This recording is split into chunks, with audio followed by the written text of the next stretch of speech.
there's a new book out about Yiddish radio.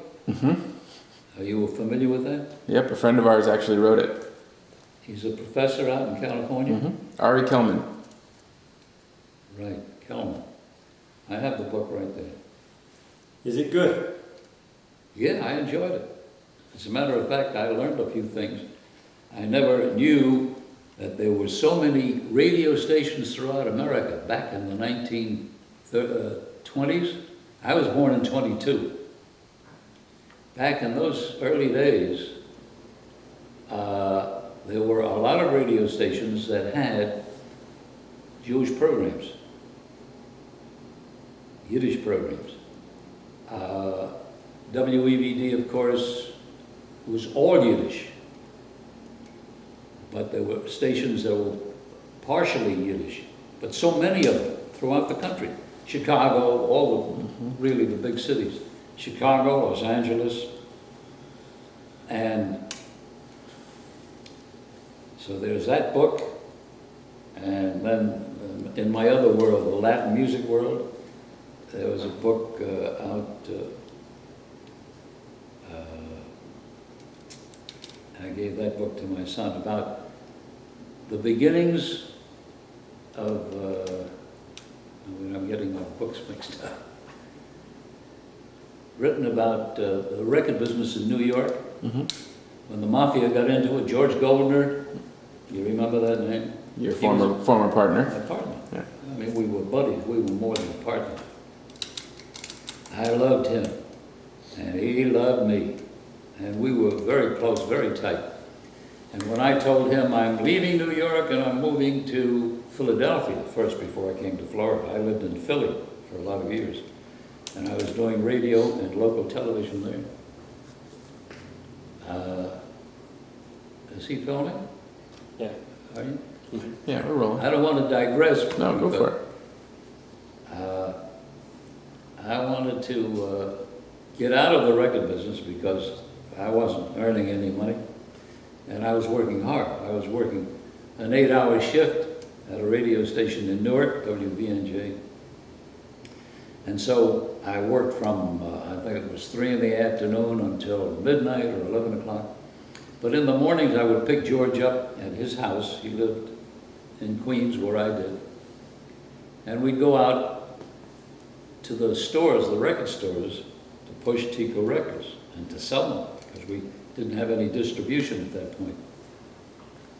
And after working with George, driving around Manhattan and all the record stores in all the 5 boroughs, I'd drop him off somewhere in Manhattan, and I would drive to Newark to do my radio shift. Well, by the time midnight rolled around, then I'd come back to Manhattan and meet George somewhere at a club, usually. There was the Havana Madrid, and there was the China Doll, and all of these clubs where he hung out because we were dealing with Latin musicians. So we'd conduct business in my car, parked on Broadway, when you were allowed to park. And then I would drive George home to Queens, where he lived with his first wife and 3 kids, and then I'd go to my house. So it was quite a day for me. So it reached a point after 2 or 3 years where I wasn't getting any money. Whatever monies we earned, we put back. We were building a catalog. So whatever monies we made, we put back into the company. And then one day, I just lost all the things I had going for me, my interest in Tico Records. I was doing a television show, Latin TV show on WOR-TV, and that died, not through any fault of mine, but it just happened. The station was being sold, so the station manager there didn't care about getting us a sponsor, and the new people hadn't come in yet, so they certainly weren't involved. And we had everybody on the show working for nothing, in the hopes that we'd get a sponsor, and then everybody would get paid. So now the band starts to complain, Pancho, we got to make some money, because if the union finds out we're working for nothing, we're going to lose our membership, and we won't be able to work. I said, okay, you got to do what you got to do. So they left. I had a beautiful live orchestra, plus a mambo dancer and a flamenco dancer and male singers, female singers. It was a real Ed Sullivan type variety show, but in Latin. So, And what was the name of the show? I don't even remember that. Latin. I don't remember the title. So, I wasn't too thrilled with TV because it was hard work as opposed to radio. Radio was easy. You know, you grab an armful of records, you go into the studio, you sit down and you start doing a show. With the TV, we used to rehearse all day, all afternoon, and walking around on a cement floor in this huge studio. By the time we went on the air at 7 o'clock in the evening, I was exhausted.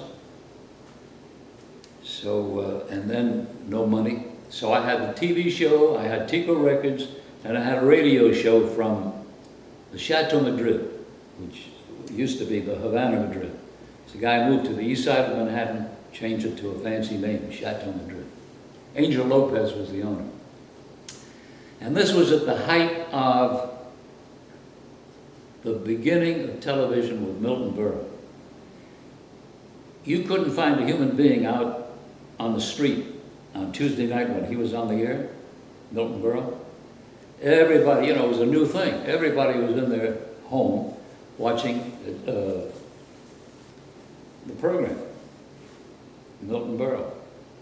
And I was put into the Chateau Madrid with a radio show, interview show, and records, and in hopes that I would attract customers to the Chateau Madrid.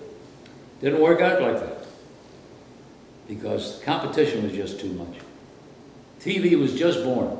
Milton Berle was the hottest thing in America, and I'm trying to compete with him on a radio show at midnight. So I had all three things die on me: the radio show, the television show, and Tico Records. I said to George one day, I said, George, I'm moving to Philadelphia, because I had a deal in Philly to do a radio show there. He says, don't leave New York, stay with me, stay with me. He says, we're going to make it big one day, stay with me, don't go to Philadelphia. I said, George, I have a wife and a kid. I had a baby at the time. I said, I have to make a living. He didn't care. He loved the record business. He loved Latin music. And his wife used to, I remember hearing her scream when I'd go to his house in the morning to pick him up. They lived like 2 or 3 stories up, and she's screaming, get a job, the kids need shoes. Give up the record business, go get a job. Because the job he had before, he was working for himself, and he was making nice money. During the war, he was making $300 a week. That was big money then. And all he had was a desk and a telephone, and that's how he conducted his business. He was in the woven label business, you know, these things you see, for the millinery trade, the ladies' millinery trade in New York. And he would supply labels to these people. And he was making easy money. Well, make a long story short, he left his wife and 3 kids because he just didn't want to hear her complaining. And he loved music, he loved Latin music. Man, he was a good dancer too. And he went up to Spanish Harlem to dance before he got involved with me, before I met him, when no white man would go to Spanish Harlem. It was dangerous. But he went because he loved dancing. So I said to him, George, I said, I have to move to Philadelphia. I have to leave you, Tico Records, New York. I said, buy me out. So he did, for a small amount of money, a pittance. And we put it in writing. And he said to me, now that you're going to Philadelphia, you think you're out of Tico Records. He says, if I ever make it, you're still going to get your share. There were 2 other guys. You know what we started with? $1,100. And it wasn't our money. Two other guys, also in the label business, they were partners, Artie and Jack. They put up $1,100 for us to make our first record, 78s. We cut 4 sides. Yeah, 4 sides. What was the record? George went into one of the clubs on 52nd Street. I think it was called the Round Table. And he hears this Spanish piano player playing an instrumental thing called meditando, means meditation. He fell in love with the song. And he asked the guy, did he ever record it? And he said, no. He says, well, how would you like to record that song? Naturally, you know, who turns down a record opportunity? So George got his friends to put up $1,100, and we went to Carnegie Hall when they had a recording studio somewhere upstairs. I wasn't at the session at the time. And this guy was so nervous that he was on stage at Carnegie Hall, no audience, and recording his song, Meditando, that he screwed it up. And George couldn't get it straightened out. So we released the record, and I was doing a Latin show now on WENJ in Newark. This is before I went to Philly. And nothing happened with it. Played it. I liked it. It was nice. It was a nice instrumental mambo. What was the artist? I don't remember his name. Some guy who I think disappeared after that escapade. But anyway, that's how we got into the record business. Oh yeah, so you know who put us in business? Set us on our way? Tito Puente. At the time, he didn't have his own band. He was doing arranging for other bands. And a friend of mine who owned the Spanish Music Center on 6th Avenue, diagonally across from Radio City. It was a record shop, Spanish. It was called the Spanish Music Center. And the owner was a guy named Gabriel Oyer. I think he was a Mexican. He and his wife ran the store. And he was a lovely guy. Anytime I needed help, I went to Gabriel, or I would call him on the phone. Gabe, how do you pronounce this guy's name? I was calling from the radio station and I was playing Latin music, and I didn't know how to pronounce certain names. I checked with him. So Gabriel had 2 record labels. He had Coda Records and SMC, the Spanish Music Center. Now this is a part of my first 10 years in radio in New York before I went to Philadelphia, where I got involved with other things plus Jewish music. So Gabriel was recording other artists, and on the label, in parentheses, was the name T. Puente, initial T. Puente. And he was the arranger on the record. So I went to a recording session one day where my friend Gabriel's recording somebody, and Tito Puente was there conducting the session. And he comes over to me and he says, "Hey, Pancho," he says, "how come you play my records, you never mention my name?" I said, "What's your name?" He says, "Tito Puente." I was not impressed because I didn't know the guy. And he says, "I'm soon going to start at the Palladium Ballroom with my own band, so you come and hear us, okay?" I said, "Okay." So the next day when I was at work, I look at the Coda Records, and there's Tito Puente's name in parentheses. I said, he's not the band leader, he's only the arranger. But I mentioned his name anyway, I worked it in. Here's so-and-so and so-and-so, they're going to send me a tape. Yeah, arranged by Tito Puente. So this now is much later in my life. Tito Puente is now playing at the Palladium with his own band, and he's raising hell. He really got a lot of publicity. The dancers there loved him. He was a timbale player, right? Drummer. And he was flamboyant. He swung around with his sticks, you know, boom, ba-dum, ba-dum, ba-ding. And the dancers went crazy. So now he's recording for like everybody. But the big thing in his life was RCA Victor. He gets a contract with RCA Victor, and we're involved, George and I, with Tico Records. So George says to me one day, he says, I wish we could get Tito Puente on our label. It would be a great thing. So he did. George was a great salesman. He talked Tito into recording a session with us, 4 songs. One of them was an instrumental mambo called Abaniquito. That means little fan. Abaniquito. A swinging instrumental. And I played it on my program on B&J in Newark. I was on from 7 to 8 in the evening, 1 hour show. But I raised hell with that 1 hour show. I had every Latin in New York going crazy. Plus all the Jews. They're the ones who brought Latin music to this country, to New York first, with the rumba. I had a friend, a furrier in New York, who used to go to Cuba to buy cigars. He was a cigar smoker. He wouldn't buy cigars in New York. He went to Cuba mainly to buy records, Cuban records. He loved to dance. This old guy, he was an old guy. What was his name? I don't remember now. But I was very friendly with the guy. He lived a couple of blocks away from where I wound up living. He lived in an apartment building in Manhattan.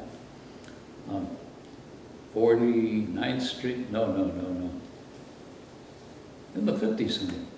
And he was a bachelor, an old guy, plenty of money, and he loved to dance Latin. He was always in the Havana, Madrid, the China Doll, and he would go to Cuba to buy records and cigars. So we are now playing Meditando on Tico Records, on WVNJ in Newark, and it's a hit. Man, it took off, boom!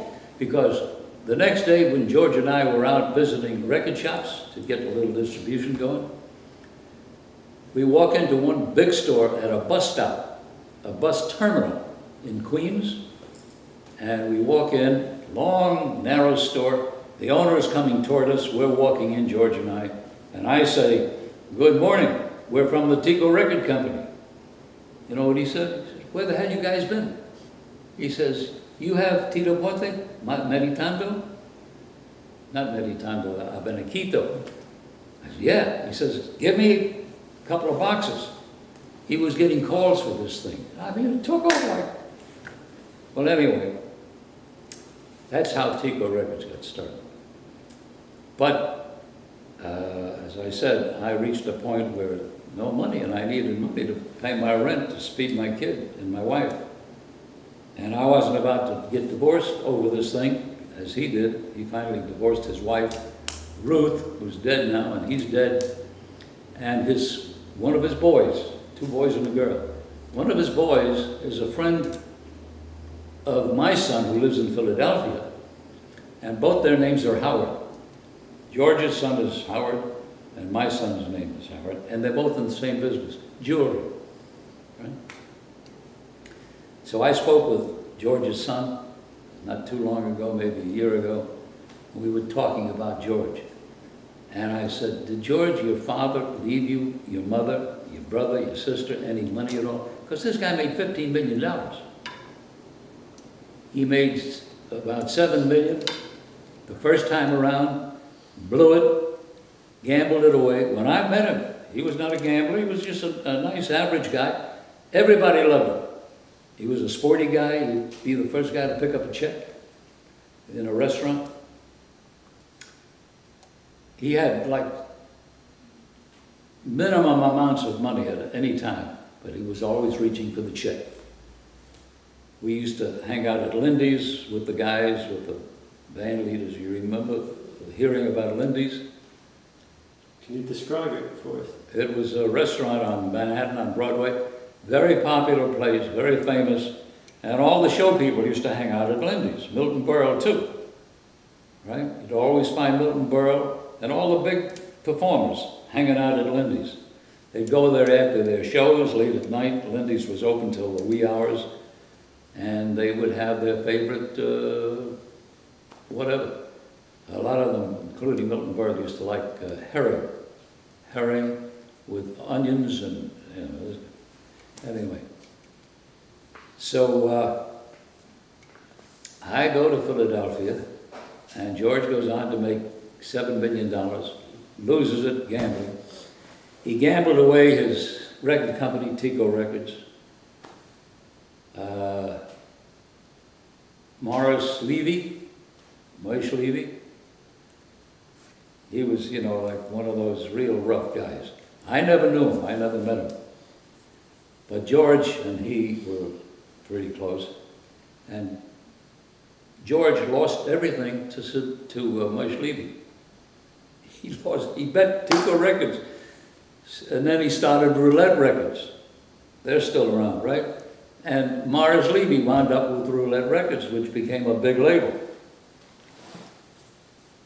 So George started Gone Records, End Records. I don't know how many other labels he had. But his first big break, he had an office in the Brill Building in Manhattan. And I'm talking about George Golden instead of me, right? Okay. So, because this is a big, important part of my life before I got involved with the Jewish thing. So, George is struggling with his Gone Records, End Records. Tico is a thing of the past. Roulette is a thing of the past. He's now trying to make a comeback. He blew the first $7 million. Now he's looking to make another few million. So one day, this black kid comes into his office, finally made it into his office. Mr. Goldner, we got a song we want you to hear. He chased him out, he says, I'm busy. He did this 3 times, 2 or 3 times. Chased him out. Finally, the last time, he says to the kid, he says, take your guys into the men's room and rehearse the song, and I'll listen to you in a little while. The 3 of them, or 4 of them, I don't know how many of them, went into the men's room, and they were rehearsing the song. They come back into his office, they sing the song for him, and just to get rid of them, he says, okay, I'll record it. So he called the NOLA Recording Studios, which used to be over Lindy's, famous NOLA studio. That's where Milton Berle used to rehearse his show, in that building where Lindy's used to be. And turns out to be Little Anthony and the Imperials. And the first hit was Teardrops on My Pillow. See, I'm not too familiar with that because I wasn't into that music. I hated it. All my friends, my disc jockey friends, they went to rock and roll, rhythm and blues first. And I just never did. I was always looking to do something different. That's how I got into Latin music. Nobody else was doing it. I said, I'm going to do it. And I did it. And the same thing with Yiddish. Nobody's doing it. This was in Philadelphia. Nobody's doing it. I remember from my childhood days, Jewish radio, yeah, I loved it. Let me do it. A lot of Jews here in Philadelphia, a lot of Jews in New York. Well, anyway, to finish up with George Goldner, this was his first big hit, Teardrops on My Pillow. And the money started rolling in. I mean, rolling in. He told me this, because when I left Philadelphia, I came back to New York, I went to a recording session to see him. He didn't love me too much at that time because I deserted him.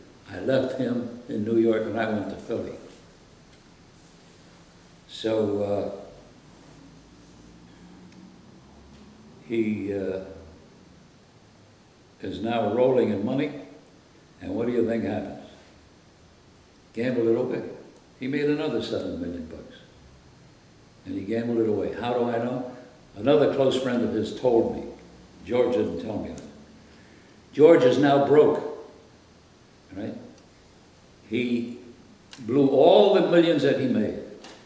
And in talking to his son, Howard, I said to him, did your father leave you any money, your mother? Not a dime. No life insurance, no nothing. Not a dime.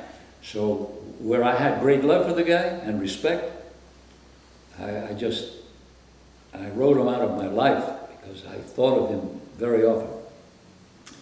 If I had stayed with him, I might have made a lot of millions too.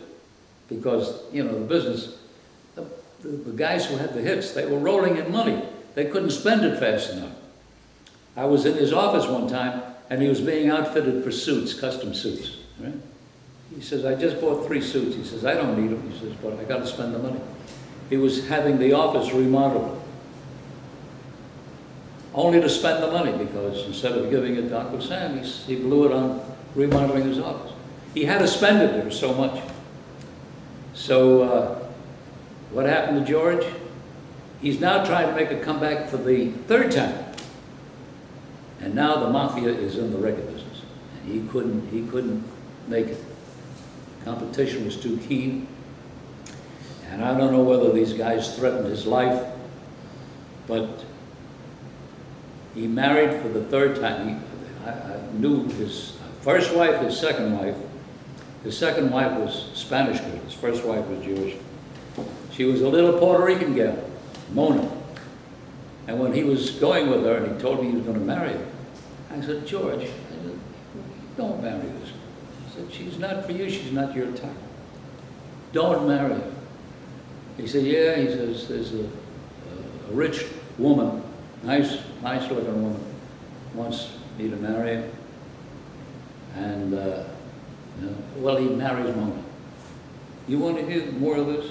I'm almost near the end.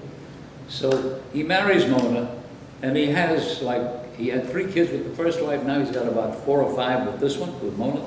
He's living up in Scarsdale, in a beautiful home with a circular driveway. And my first wife and I visited him there only one time. And when my wife and I walked into the foyer in this big house, I look down on the floor and I see an expensive floor with a bronze insert there near the door, you know, real fancy, rich house. And he starts to laugh. I said, what are you laughing about, George? He says, you remember? I told you, stay with me in New York. We were going to make it big. Because every time we had a new record, an acetate, we'd take it home and play it for our wives, his first wife and my first wife. And we'd say to the girls, this is going to be a hit, and this is what you're going to wind up wearing. You're going to wear mink coats, right? You're going to get mink coats on. Every time we had a new record, this is the hit, this is going to be a hit, but. Didn't happen while I was with him, but it happened after. Okay, after I went to Philadelphia. So he's laughing. He says, "See, I told you it was going to happen," and it happened for him. But he marries for this Mona used to raise hell with him because she was a jealous Latin chick, and they're living up in Scarsdale. She had a mink coat on that came down to her ankles. And she looked ridiculous. And she was short, little girl, wearing this heavy mink coat. And George would come home from a road trip. He'd go out to visit the disc jockeys in the big cities where they could make a hit record. And when he'd come back, she'd meet him out on the front lawn with a beer bottle in her hand, raising hell with him, because she knew he was cheating on her. And he was. And everybody in Scarsdale knew the Golders, you know. So they finally got rid of her, and now he's married to some chick from the Midwest. She was a school teacher, and I met her only one time when my present wife and I visited him. I came in from Philadelphia. He was living in an apartment on the east side of Manhattan, right on the East River, somewhere near the ASPCA, you know, their building there on the east side, for pets, the ASPCA. And living in an ordinary apartment building, and that's where he died. He had a heart attack, and the doctor wanted to put him in the hospital, and he refused to go to the hospital. He says, no, I want to stay home. So he went to sleep, never woke up. I think he died at 52. He might have been 42, but I'm not sure. Maybe 52. So he left a third wife with I don't know how many kids. And just before he went to sleep, he got a call from Mona. And she raised hell with him about a house that they owned somewhere up in the Catskills, country place. And some to do about the house, whether she was going to get it or what. So she aggravated him. And he went to sleep, never woke up. That was the end of George Gold. So I'm still swinging in Philadelphia. I am doing a special type show for two independent producers. I wasn't working for the radio station. WPEN. I was on in the morning with this auction program. Then they decided they wanted to be on in the afternoon, so they moved the show from WPEN to WIP, a more powerful station. And I was doing the auction program there. And then they get... What's the auction program? I'll explain it to you. We moved it to television, WFIL TV, on in the morning. And I'm the star of the show. I'm the auctioneer.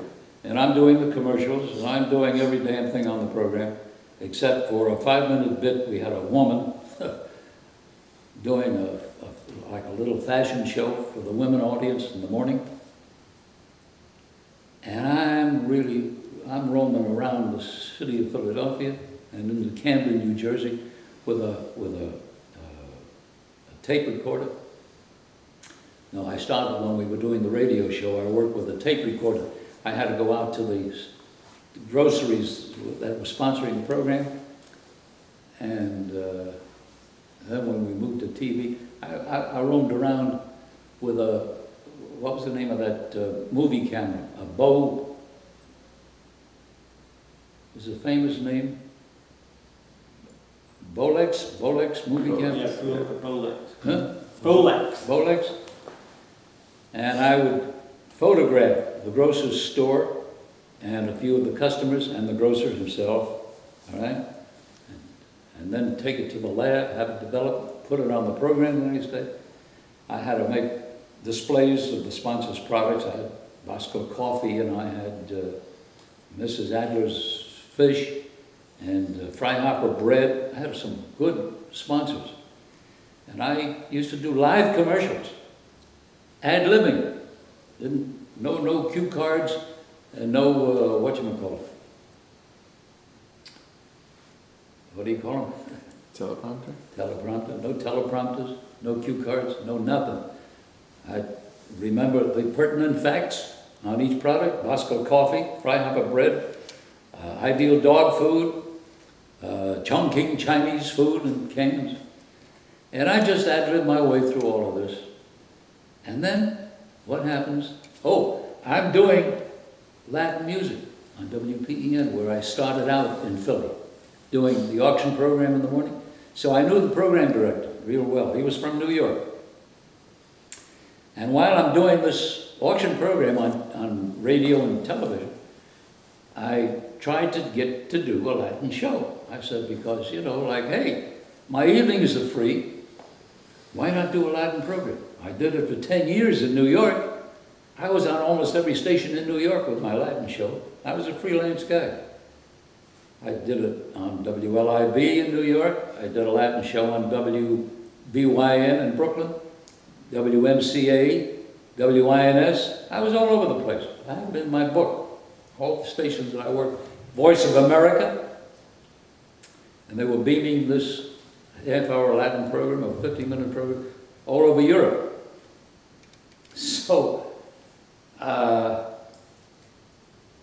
So I'm doing a Latin, oh yeah, it took me like 2 years to convince the station to let me do a Latin music program, WPEN. I said to this Murray Arnold guy, I said, look, for 10 years I did this in New York, big audience for Latin music. Not only the Latinos, but Jewish people, they love Latin music. Why? Because a lot of the Latin music is written in the minor key, or it was that way back in those days. And I love music in the minor key. It gets to me, because most Yiddish music is in the minor key, including cantorial music. So I'm doing the TV show, and the two guys who produced it decided no more. It was too much work for one of the guys, who was a rich guy. He owned a radio station in Wilmington, Delaware, and he had a beer distributorship, and he owned stock in United Press, and he got sick from the strain, the stress of worrying about we were going to do this, it was called Hometown America, this auction show. And there was a guy doing the same thing in Wilmington, Delaware. No, not in Wilmington, in Richmond, Virginia. And these two guys were going to do this program in other cities throughout the country, because basically it was a good idea. And they just got tired of, especially the rich guy from Wilmington. He was so busy. When he needed to have a meeting with his partner, Gene Milner was his name, they would meet on the train between Philadelphia and Wilmington, Delaware. They'd meet on the train and have a meeting on the train somehow.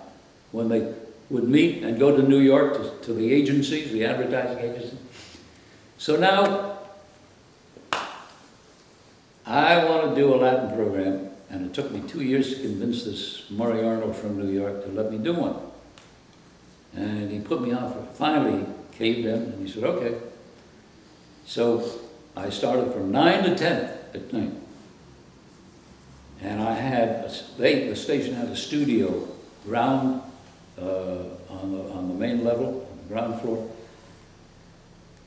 with room for, a live audience, because there was a talk show from 11 o'clock, until 2 in the morning. It had been the station was owned by Sunray Drug, owned by two brothers, Harry and Bill Silk, and they had a chain of drugstores throughout Philadelphia, Sunray. They were big, but they owned this radio station too. And so they decided to knock out the drugstore that they had on the ground floor of the building that they owned and put in a fancy studio, room for a live audience. So, I'm now doing an hour Latin show with a live audience, and it was fun. It was like being on television. The station says to me, would you like to do 2 hours? 9 to 11? I said, yeah. So he gives me another hour. I'm doing a 2-hour Latin show. And this is in the early 50s? I think so. And it's a big hit. I had a studio full of people, about 200 people, every night, 6 nights a week. And they would dance to my recorded music. Mm-hmm. And that's where I started with the black sombrero. I don't know what, I used to wear a black sombrero when I was doing the TV show in New York. So I had this, and I figured, I need a gimmick. So I started wearing a black sombrero, and a different colored formal jacket every night, different colors, blue, white. And I wore it with a live audience in the studio, and everybody was impressed. The man in the black sombrero, you know, like, phew. So one of the announcers there, a friend of mine, he says to me, what are you going to do? You're going to wear a black sombrero on radio? What do you want to do, set radio back? 10 years, 20 years? I said, I know what I'm doing. I'm going to wear a black sombrero. And that's what people remembered me for, the black sombrero. They didn't remember my name. Some of them did. But mostly it was the man in the black sombrero. They didn't even remember the call letters of the station or the name of my program, the Mambo Dancing Party. So now, through no fault of my own, I lose the Latin show. The guy who followed me did a talk show. He got the station in trouble. He was messing around with underage girls. Man, the station started to go like this. I got to get rid of the crowds in the William Penn room. For Steve Allison, for Art Raymond, get rid of the lawyers said, get rid of the crowds, quiet things down.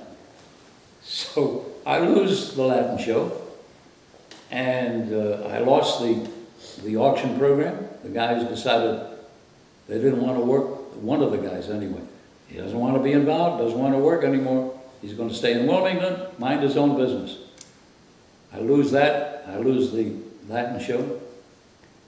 What do I do now? They said, well, look, you have a year to go on your contract, so you can come in and do the all-night show. I said, the all-night show? I said, I'm going to bury myself. Who listens, 3 o'clock in the morning? So they said, well, if you don't want to do it, you don't have to. He says, but you'll come in every night at 9 o'clock, as before. You sit around for 2 hours and then go home, and we'll pay you. I said, I don't want charity. I want to work for my money. I said, is that the only thing you have to offer me, the all-night show? Yep. I said, okay, I'll do it. So I did the all-night show for another year. And at the end of the year, they said, you want to continue? You want to renew? I said, yeah, because I had nothing else. How old were you? Who knows? A lot younger than I am now, that's for sure. So, man, I tell you, I've been through it. I paid my dues. When I think of all of this, just talking about it, I'm exhausted of it, thinking of what I went through. So anywho, at the end of the first year, they let me do it for another year. And I'm getting paid for doing the all-night show, from 2 to 5, I think it was. And I built up an audience there too. Okay, and I got proof. I put together a little book, soft cover thing, and I have pictures. I wanted to test to see how many people, or if there were any people, listening to me on the all-night show. So I was friendly with the manager of a bunch of theaters in New York, in Philly, and I said to him, do me a favor. I said, if I were to invite my listeners on the all-night show to your theater to see Cary Grant, which was playing at that time, Cary Grant in Houseboat, is the name of the movie, Houseboat. Would you give me a freebie? In other words, let me invite all my listeners at no charge. He said, yeah. So it meant just running the movie again for my people at night. At, I think it was 1 or 2 o'clock in the morning is when we started the movie. The theater was packed, it was full. It was a small theater, but it was full, okay? And then afterwards, they came back to the William Penn room, where I was doing my Latin show, and we served coffee and Danish, coffee and cake, at 5 o'clock in the morning. The place is packed, and people are drinking coffee and eating Danish. So I convinced myself and a few other people that I had an audience on the all-night show. So now, I'm thinking to myself, Jewish music, hey, why not? Just a Sunday program, Sunday afternoon. I'm not busy. I'm not doing anything Sunday. So you can't believe this, but I went to several radio stations. One of them said, no, we play classical music, and it won't fit. Jewish music. I said, why not? I said, Sunday morning. Sunday morning, just give me 1 hour on Sunday morning. Let me try it. And the station was being managed by a Jewish guy. His brother owned the station. He was managing. I said, let me do a Jewish music show. And no. I went to another station. And the again, a woman was managing the station. Her brother owned the station, WH18. They had a lovely setup. They had a radio station that was in what could have been a private home with a lot of land all around it. Their own big parking lot, and it was like a log cabin situation. They had a kitchen there. It was like a private home. And lovely equipment, lovely studios. And I knew her because every time there was a party for disc jockeys at one of the nightclubs in Philadelphia or Camden, New Jersey, she would be there. She was a freeloader. She'd join the disc jockeys and get a free meal, free booze. So I used to get a little high with her. I used to sit and talk with Dolly. Her name was Dolly. What was the last name? Anyway, so we were like, you know, pretty tight.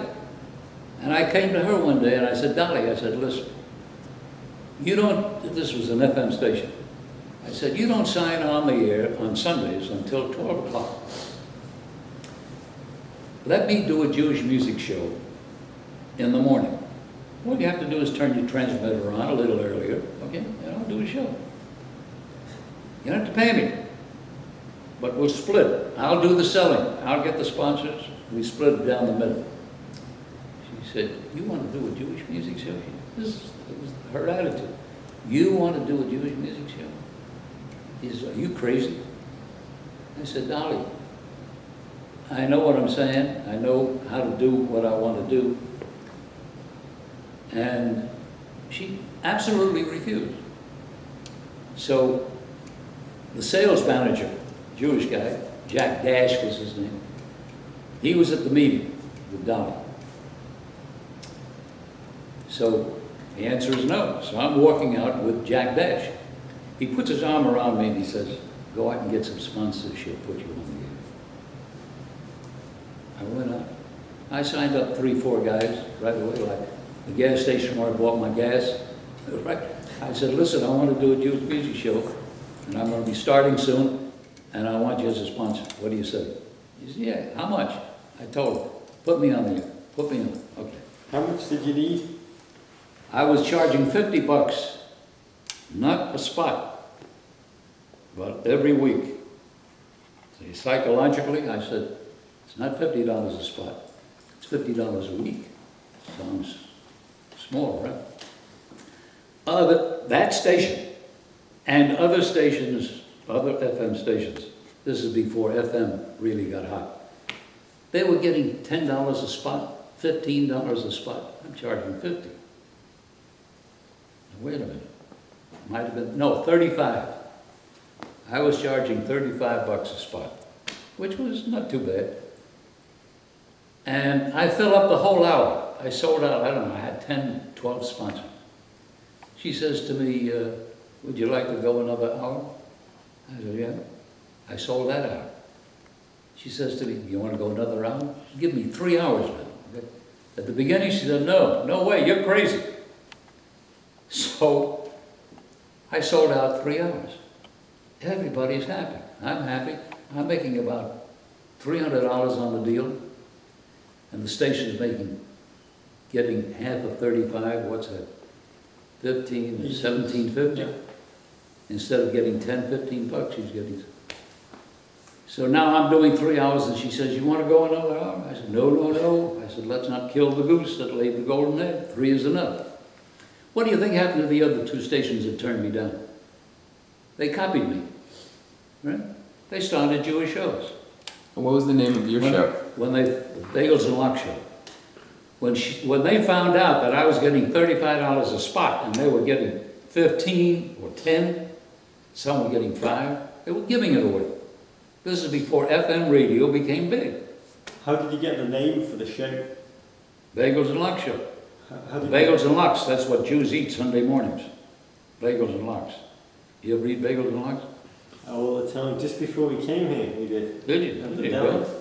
Yeah, in my house, Sunday, my son, my stepson, he comes here every once in a while on a Sunday, and that's what he has. I have to go out and buy the bagels and get the lox and cream cheese and the onion and the tomatoes, and as soon as he gets here, everything is ready, That's what he eats. Morris's. I don't eat lox. I don't like it. Could you tell us on the Bagels and Lox show, because if you could remember some of the songs that you played, like what was a typical playlist of the music you would play? Oh, all the stuff you've heard, plus a lot more. Like what? Saul Zim, Paul Zim, Bruce Adler, who died here recently. He lived in Florida. He was magnificent. This guy was really first-class performer. He was a song and dance man. And he died as a young man. I don't know what, he had some disease. But Bruce Adler, don't ever forget that name, because he's got some great, not CDs, but tapes, cassettes. Bruce Adler, his buddy, another guy, young guy, well, he's not young anymore. Nobody stays young forever. Ask me, I can't believe my age. I'm 88.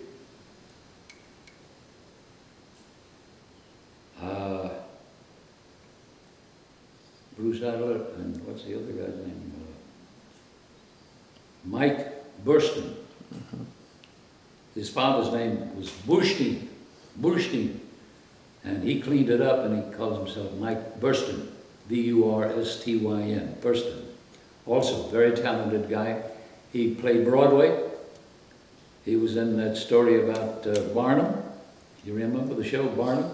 He was in it. He was very good. He's still around. He's still working, Mike Burstyn. But they grew up as kids together in the Yiddish theater. And their families, their parents, their grandparents also were in the Yiddish theater. Big Jewish theatrical families, Mike Burstyn and Bruce Adler. Irving Fields. I know Irving Fields since he was this. What was he like? What was Irving like? Irving has he has the real feel for Jewish music.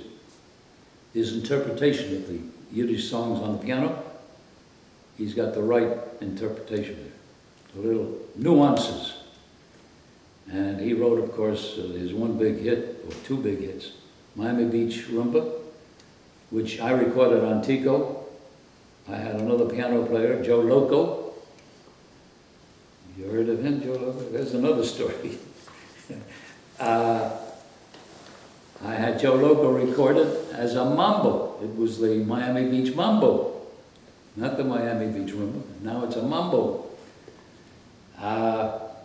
Joe Loco was working for Pupi Campo, the society band, and he worked all the big jobs, and people loved him because he had a lot of personality. He was like Desi Arnaz, with I Love Lucy, only he was better looking, if that's possible, than Desi.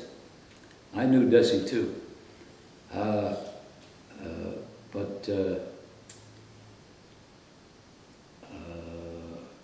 was I going to say about, Joe Loco. Joe Loco was a piano player with Pupi Campo's band and making good money because Pupi was always working. And so, in addition to that, Joe Loco used to do the arrangements for Pupi's band, so he got paid extra money for that. So when I was involved with George and Tico Records, I said, let's get Joe Loco, give him a little rhythm, and make a quartet, Joe Loco's quartet, and have him record instrumental music, a la Irving Fields. So he said, no, he says, I can't leave Pupi. I make too much money, I can't leave Pupi. So we said, Joe, break away from Pupi, you don't need him, you'll become a star on your own, you'll make plenty of money. It took us a long time to convince him to do that, and he finally did. It was my suggestion. He said, what am I going to play on the first session? 4 songs, he needs 4 songs. I said, let's take some American standards, like T for Two, and you give it your Latin beat, and we'll see what happens. Big hit, all of them. And he became like semi-star. Joe Loco, playing American standards in a Latin beat, mambo, cha-cha, whatever. And so that was a feather in my cap. my suggestion. So he never did go back to pooping. He was on. I don't know what happened to him, because I wrote him off after a long time. Could you tell us about just kind of the story of when you started at EVD and what the station was like at the time? Oh. What year was that you started there? It was in the middle 60s, I think. Okay. And EVD was when you did the Simca show, or that was The different? what? The Sunday Simca show? Well, look. The Sunday Simcha was the name of the program I did down here. The programs up at EVD were called the Weekday and Sunday Simchas. The Simcha is a happy occasion, right? So when I was on during the week, it was the Tuesday edition of the Weekday Simcha. On Sunday, I called it, this is the Sunday edition of this is the Sunday Simcha. And that's the way that started. How did it start? I was doing my Bagels and Lock show in Philadelphia. I think I was in the end of my first year, or into the second year in Philadelphia, doing the Bagels and Lock show for 3 hours every Sunday. And I get the idea one day, the program here is successful, Jewish music show, which I enjoyed doing, and which kept me inbred for a while. What about New York? So many Jews in New York. And I spent 10 years of my life in New York, and then voluntarily abdicated to Philadelphia. I started in radio in the New York market.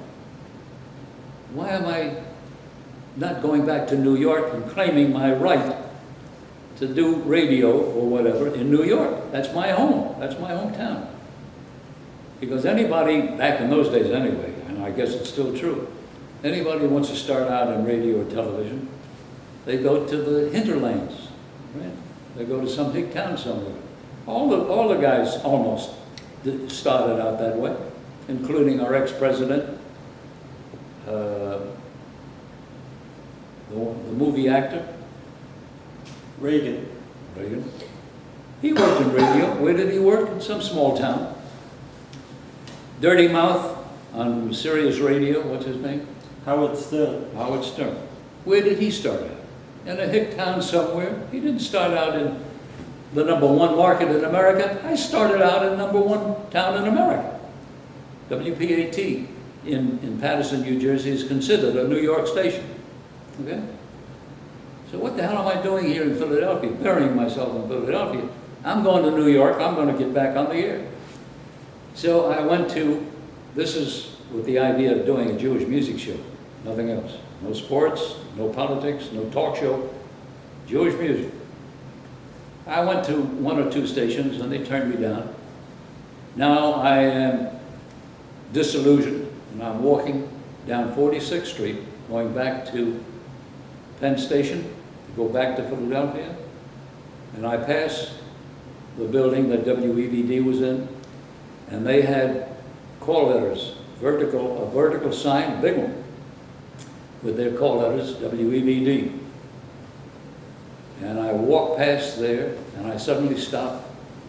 I said, wait a minute, WEVD, a Jewish radio station. I walked into the building, took the elevator up. I asked for the general manager, and sure enough, he sees me. And I told him who I am, where I am, and what I do, what I want to do.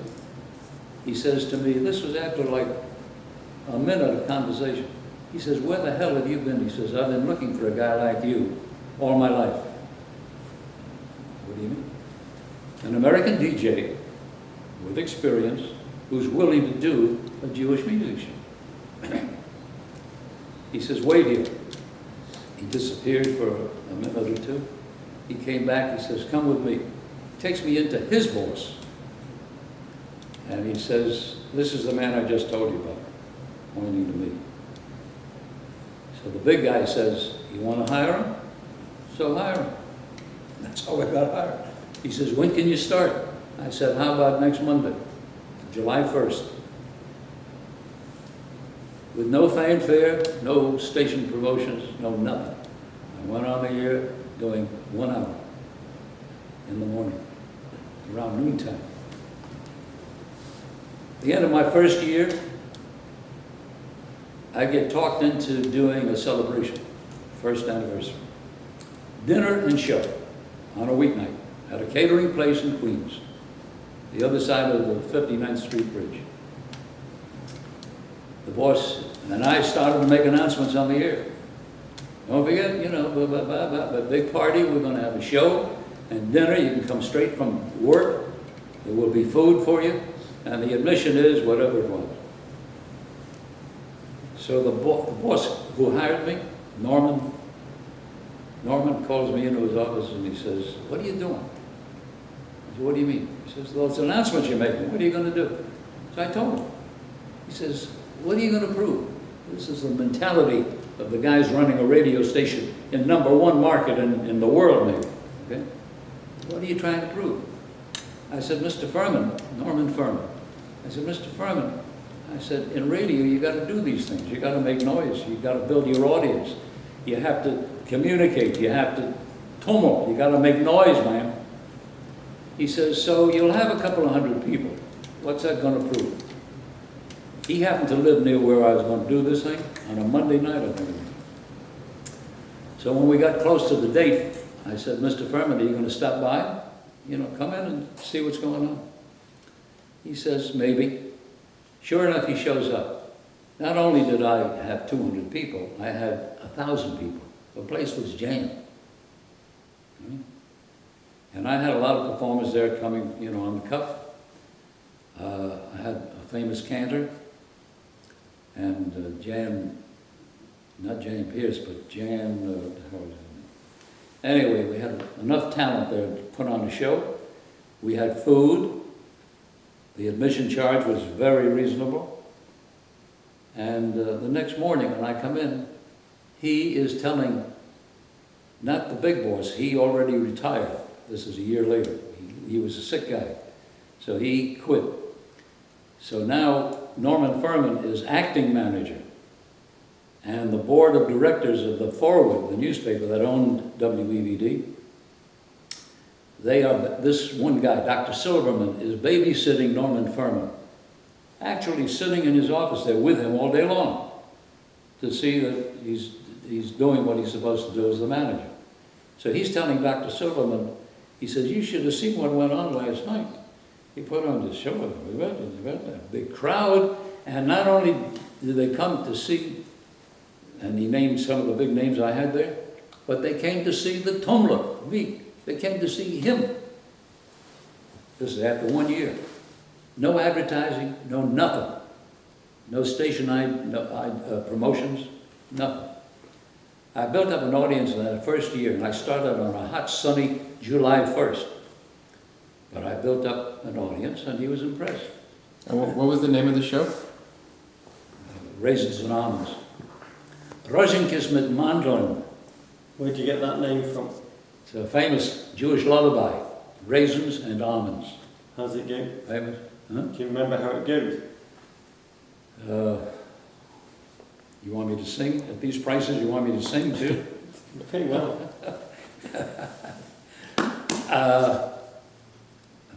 I can't. Rozinkjes met Mandeln. You don't want to hear me sing. And so, like, what kind of songs were you playing on Raisins and Almonds? Basically the same kind of music you were playing in Philly? And who was the audience? Romania. Rozinkjes met Mandeln. Who was the audience? Who was the audience? Yeah, how would you describe them to us? A mixed audience. Mostly not teenagers, but there were teenagers in the audience. Because a lot of the teenagers that have grown up in Borough Park, Williamsburg, these Hasidic, super religious kids, they speak Yiddish. And they speak beautiful, perfect Yiddish. The super religious, they still speak Yiddish. But the secular Jews, like me, like him, they don't speak it. I use a Jewish expression every once in a while on my wife or friends, just to see if I can still pronounce the words correctly. But only the super religious, and they're fantastic. Does it make you sad that it's gone? Does it make you sad that the language is gone? Do they make me what? Does it make you feel sad Sad? that the language is gone? Yeah, in a way, because not sad so much as I feel sorry for, like, even my two sons, that they don't know anything about Yiddish. The boys were bar mitzvahed, the girls were bas mitzvahed. They went through that ritual, but then they forget about the whole thing. It's sad. I feel sorry for them because it's nice to know another language or two. And I feel good about the fact that I understand another language because I can listen to so much more music and understand it. Would you like to hear this cantor I was telling you about and his voice? You want to listen to a little bit of a CD? Yeah, maybe towards the end. Well, maybe we'll finish up talking here. Can we hear a couple more stories from you? Can I ask you, where were you born? I was born in Brooklyn, New York. Where about? Brownsville. In those days, that was a Jewish area, Brownsville. Now it's black and Spanish. Has been for years. And then, things got real good. Moved to Bedford-Stuyvesant. Idelsohn. You've heard of Bed-Stuy? Black neighborhood. When I lived there, it was black, but it was calm. It was still pretty decent. Things were bad. This was I was born in 22. The big crash came in 29. And in the 30s, things were still bad. So my father couldn't make enough money to pay rent, so we moved in with my grandparents who owned their own home in Bed-Stuy. So I grew up for 15 years of my life in a black neighborhood. And I think I had one fight in 15 years. Some black kid was chasing my sister. And I happened to be sitting out in front of the house, and there was a screen door. So his name was Billy, she called him Billy Goat, so he got angry. He's chasing me, he wants to beat her up. So she runs into the house, the screen door shuts closed, and he's running after it. He's looking to open the door and go in the house.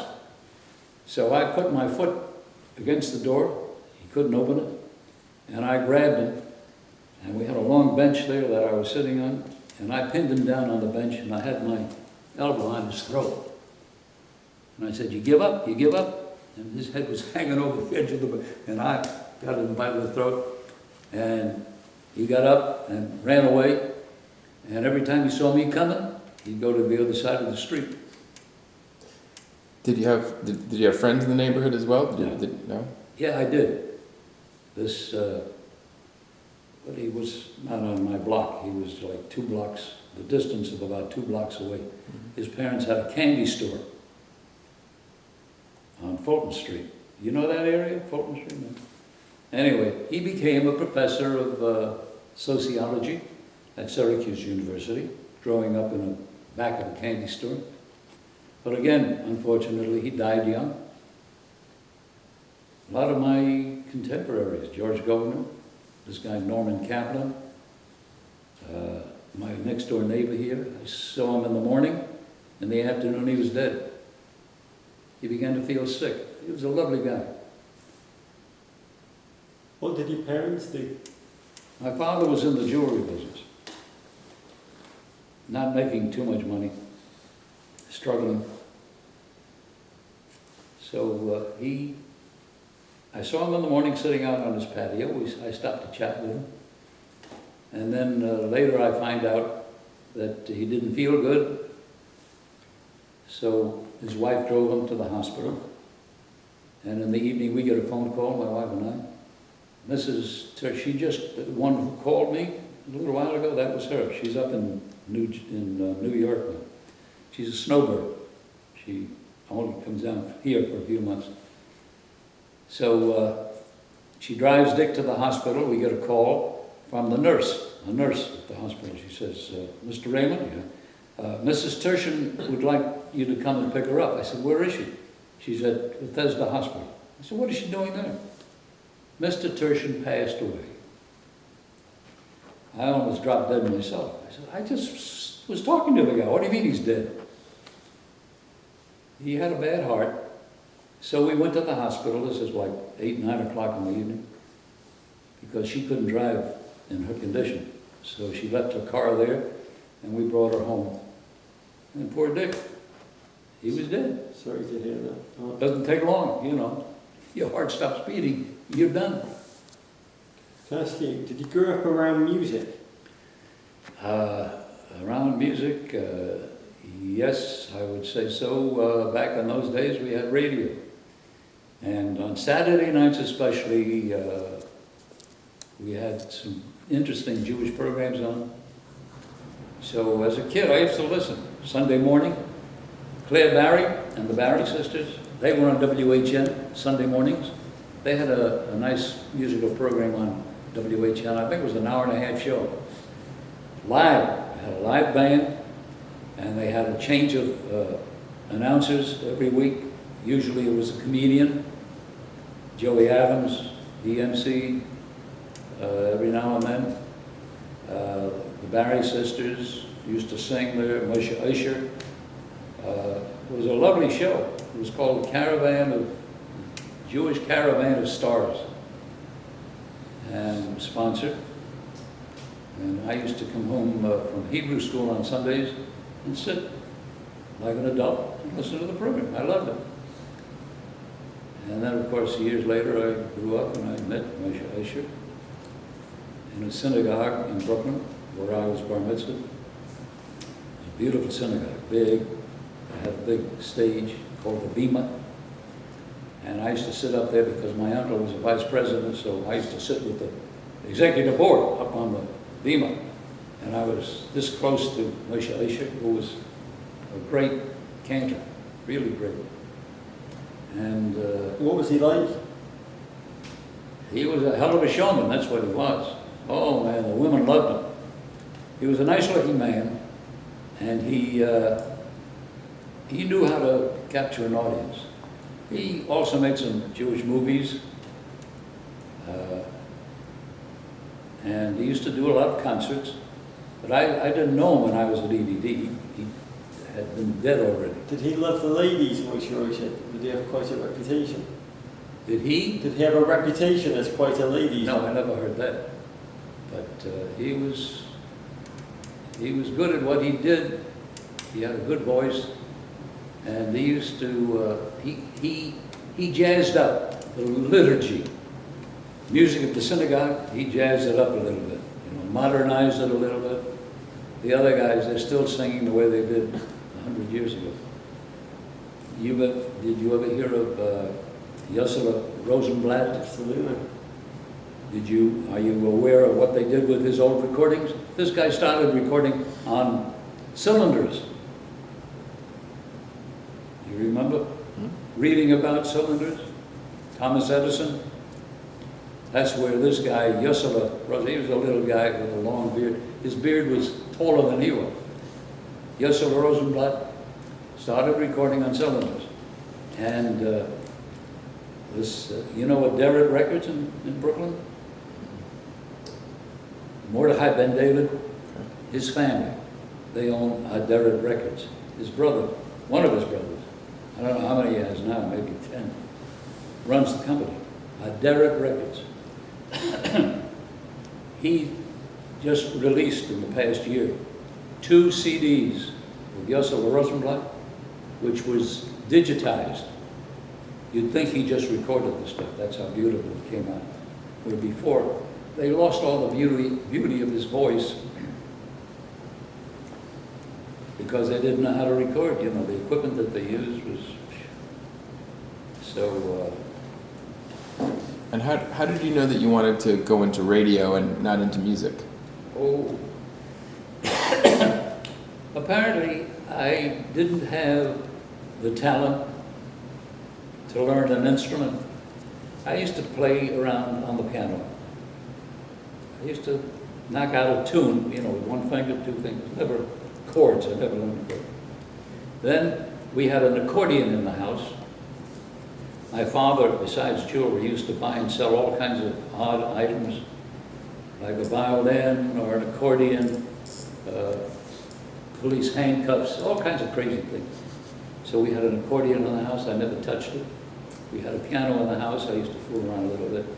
I borrowed a clarinet for the summer from school one time, so I learned how to blow into a clarinet, but I never really, I took guitar lessons from a black guy on my block in Bedford-Stuyvesant, and I never stuck with it. I used to pay this guy 50 cents a lesson to learn how to play guitar. But I used to listen to the radio, and I heard the announcers, and it sounded nice, it sounded interesting. Here's a guy, he speaks on the radio. It's very nice. So I started reading aloud, and I got the idea, I got the bug, like, how about radio announcing? I didn't know what else I could do. I didn't want to go to college because my father had died when I was 10. I was more interested in getting out of school, going to work, and supporting my mother, my brother, and my sister. I was anxious to get into business because I felt I would be successful. What kind of a business? I didn't know. I wasn't interested in jewelry, my father was. So anyway, my son in Philadelphia, he's in jewelry now. So I used to read aloud, and in school one day, my teacher says to me, she was an English teacher, and she said to me one day, Arthur, she called me Arthur, she says, when were you born? I said, I was born here in Brooklyn, New York. She said, how come you have an English accent? You sound like you sound like a Brit. Right? She didn't use that word. I said, no, I was born here. This is the way I speak. This is my natural voice.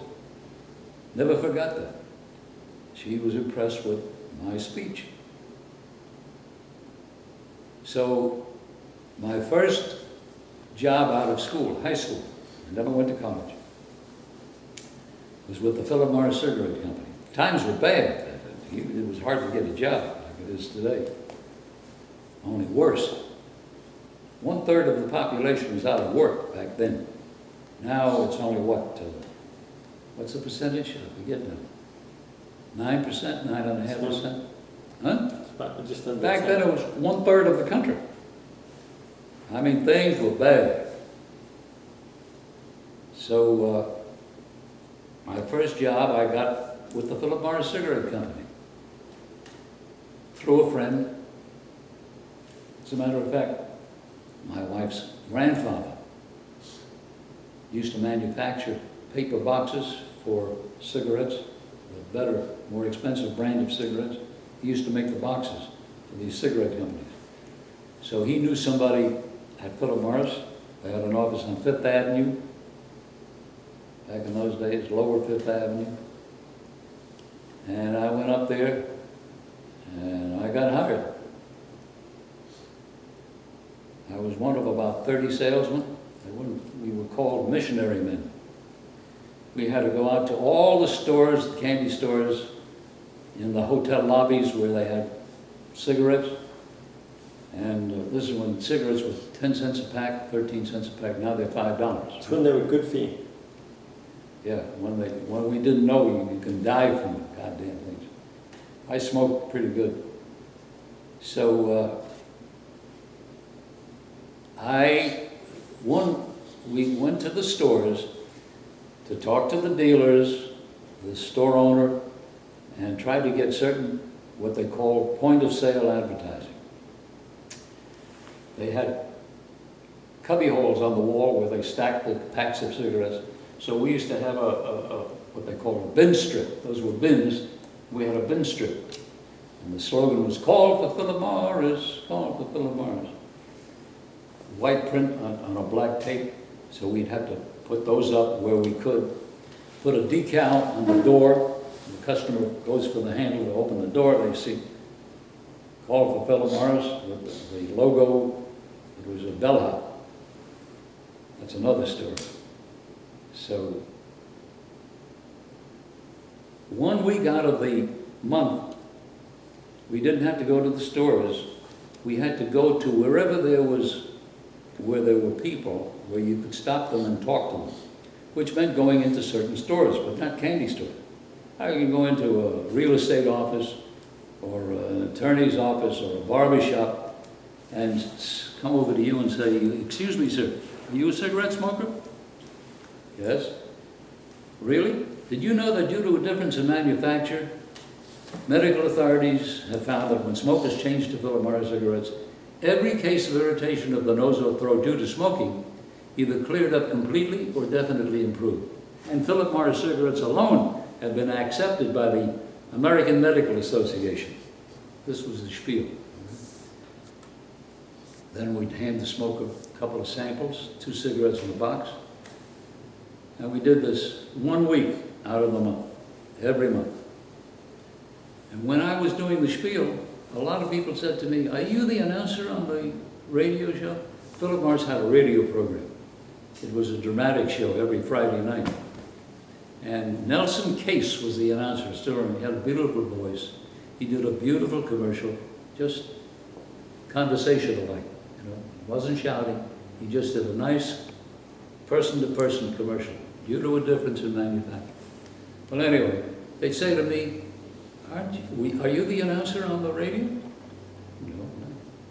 This put the bug in my head, you know. Hey, sound like a radio announcer? So I never did anything about it. So now I'm working, I'm out of work. I worked for Philip Morris for 2 years. They fired everybody. 30 salesmen in New York and 30 more guys out on the West Coast, California. Why? Because the guys in New York, I was a kid, I was 19 and a half years old. I wasn't married, I just had a responsibility to my mother. So one of the married guys decides he's going to try to get us unionized so we can make more money. We were getting paid $15 a week. And we got a raise to $17 a week. Can you picture this? Living on $17, $15, being married with a family. When Philip Morris found out that we were trying to unionize, they fired everybody. However, Philip Morris didn't know that it's against the law to do this. You can't fire anybody for union activity. They were forced to rehire us. Everybody got rehired. But they couldn't swallow the pill. It got stuck in their throat. So they started to give us, encourage us to resign. And they would pay us to resign, depending on how long you were with the company. So I got something like, I was with the company a little less than 2 years, I got something like $300, $400. I was happy to resign, because I hated the job. I really hated it. I used to go to work in the morning with tears in my eyes.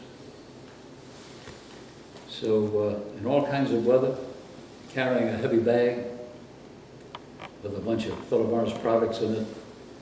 I had no car. I had to take subways, buses, and all of that. So now I'm free. And I was going to be drafted. World War II was raging. And I figured, well, I'm going to be drafted any day anyway. So I didn't even bother to look for a job. I hung out with my friend Norman, who became a professor at Syracuse. He went to college, and he went to Syracuse, and then was hired as a professor. So one day, Norman says to me, he says, "Why don't you write to WPAT and ask for an audition?" I was so naive, I said, PAT, what is it? He said, it's a radio station. He knew that I was interested in radio. So I said, Patterson, where is Patterson? He says, it's not far from Manhattan. It's just across the river, down a ways a little. So instead of writing for an audition, I sent a telegram. I don't know why. Sure enough, I get an answer back. Come for an audition. I came to the radio station in Patterson. I found out how to get there. I didn't have a car. So I take the audition, I read some commercials and I read some news, and there were about 3 other guys. So when we all get finished, the guy in charge says, okay, gentlemen, thank you very much. Don't call us, we'll call you. Okay, I went on. We get called back, I get called back for a final audition. Same thing, thank you, don't call us, we'll call you. And sure enough, one Saturday morning, my mother gets a phone call. They want me to come in. And one of the guys had experience. I had no experience. Right? This guy had some radio experience. Another guy was an actor. And here I am, no talent, Raymond. I didn't have that name then. My real name is not Raymond. What's It's your Art real Deco. name? What is it? Art Deco. I had to change it. Art Deco. That's why I changed it to Raymond, because everybody laughed when I told them. No, Rosen, R-O-S-E-N, was my real name. But back in those days, everybody, almost everybody changed their name. Movie actors did, stage actors. You wanted a small name so it fit on the marquee, you know, and people would find it easy to remember. And you wanted it romantic, so the women would, oh yeah. So there was a guy in the movies named Gene Raymond, blonde guy. You guys know of Gene Raymond? Holy mackerel. You must be older than you look. So I said, hey, that's a good name, Gene Raymond, Art Raymond. Yeah, okay, that was it. So I asked the guy who hired me at PAT, I said, you think I ought to change my name? He says, it's up to you. I said, yeah, all right. So I had it legally changed. Well, anyway, that's how I got into radio. And so You know why I got into radio? I had the nerve to go to a local New York radio station for my first job. Because I found out from the guy who hired me years later. I asked him, I said, Hank Miller, he was from Indiana. I said, Hank, why did you hire me? I said, I had no experience. The other guys had experience. They were about my age. I said, so how come you hired me? He said, because you had the nerve to come to a New York station for your first job, which was another way of saying you were pretty stupid enough to come to, right? But I think it was really because, well, yeah, that's why he chose me out of the group. But a lot of young guys were being drafted. They were going off to war. And so there was a shortage of young guys. But I was on the air for 4 months, and I got drafted. I went to the Army Air Corps. Then I got a medical discharge, and they were forced to take me back. If you were working, if you were back from the Army, they were forced to rehire you. That's how I got into radio. So, how many albums were you involved with? Actual physical albums that came out, LPs? When you say involved with, you mean in the production of? In any capacity, yeah. Production of Art Raymond Presents. That Art Raymond Presents, that was Tickler Records. This guy who owned it, Jacobs was his name. His name is on the album there somewhere, Jacobs. He had a little office right there in Midtown. I don't know if it was Broadway or 6th Avenue. And an old building, a real decrepit office, and he worked on a shoestring. He used to design his own album covers. He used to have his scissors and he would be cutting out all kinds of things. He took a picture of mine that's on the album and he screwed that up pretty good and had my head off, I think.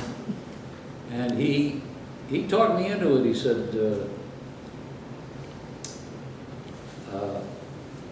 pick out what you want. He says, and we'll make an album. You know how that works. They rape some other LPs. They grab a song here, or in a recording session they have a couple of extra songs left over. Anyway, I wasn't too proud of that album, but and I think there was another one. Marty Levitt. He was a clarinetist, not a very good one. He used to hit squeaky notes every too often.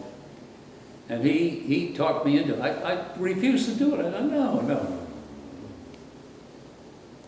And then I did a narration on another one, which I didn't want to do. But they did it anyway. Nothing sensational. One of our favorites that you were on is Jewish American Songs for the Jet Set. Yeah. Irving Fields is on that. And Bernie Nee. Bernie Nee is the guy who would try to became Saul Zim's. No, wrong. Bernie Dienstag. Bernie Nee, no, he wasn't Saul Zim's partner. But he was good, this Bernie Nee. He was from Chicago. And he had a father who was a cantor too. Bernie Nee, he had a nice voice. What can you tell us about Irving Fields? When's he going to stop working? He's about 93 now. That's what's kept him young. He loves music. And he loves doing things for himself, publicity. Every time he gets a newspaper blurb, he loves it. He loves it. Who doesn't? But he does. He really does. And he's always asked me in the past, why don't I get him a gig down here? But there are problems down here. These guys ask for money that these people down here don't want to pay or can't afford to pay. What was he like as a person, Irving? Very nice, very nice. Always telling jokes. He and his wife both. All they do is, especially his wife, she loves it. She got dirty jokes up to the sky. What was it like when Bagels and Bongos came out? Do you remember that album? Bagels and Bongos, I played it on the air. I don't know how many copies he sold, but... he says 2 million. I don't know. It's possible, I guess. He was a pretty good name when he was a lot younger. He worked some of the better places in New York. You know, supper clubs, places like that. He had 2 sidemen. He was a trio. And he's a good pianist. And he has a good feel for Latin music. As a matter of fact, Xavier Cugat, years ago, wanted to hire him for his band. But at the time, Irv had a pretty nice reputation. He wasn't about to become Cugat's band pianist. He, as a matter of fact, Irv also,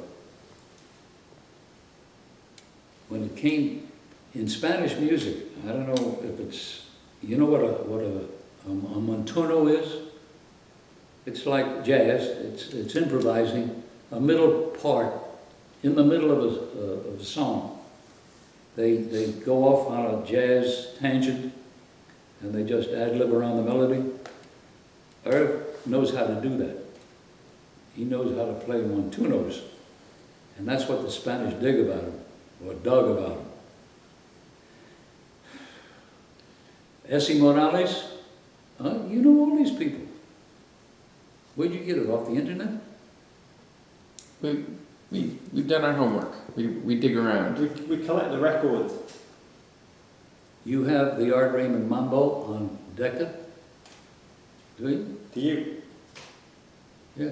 Somebody gave me a copy not too long ago, but it was an acetate, it was a wax record, and it cracked. I don't know how it happened. But Essie Morales, he had a brother, Noro Morales, piano player, Fat Noro. Oh, he was a weirdo too.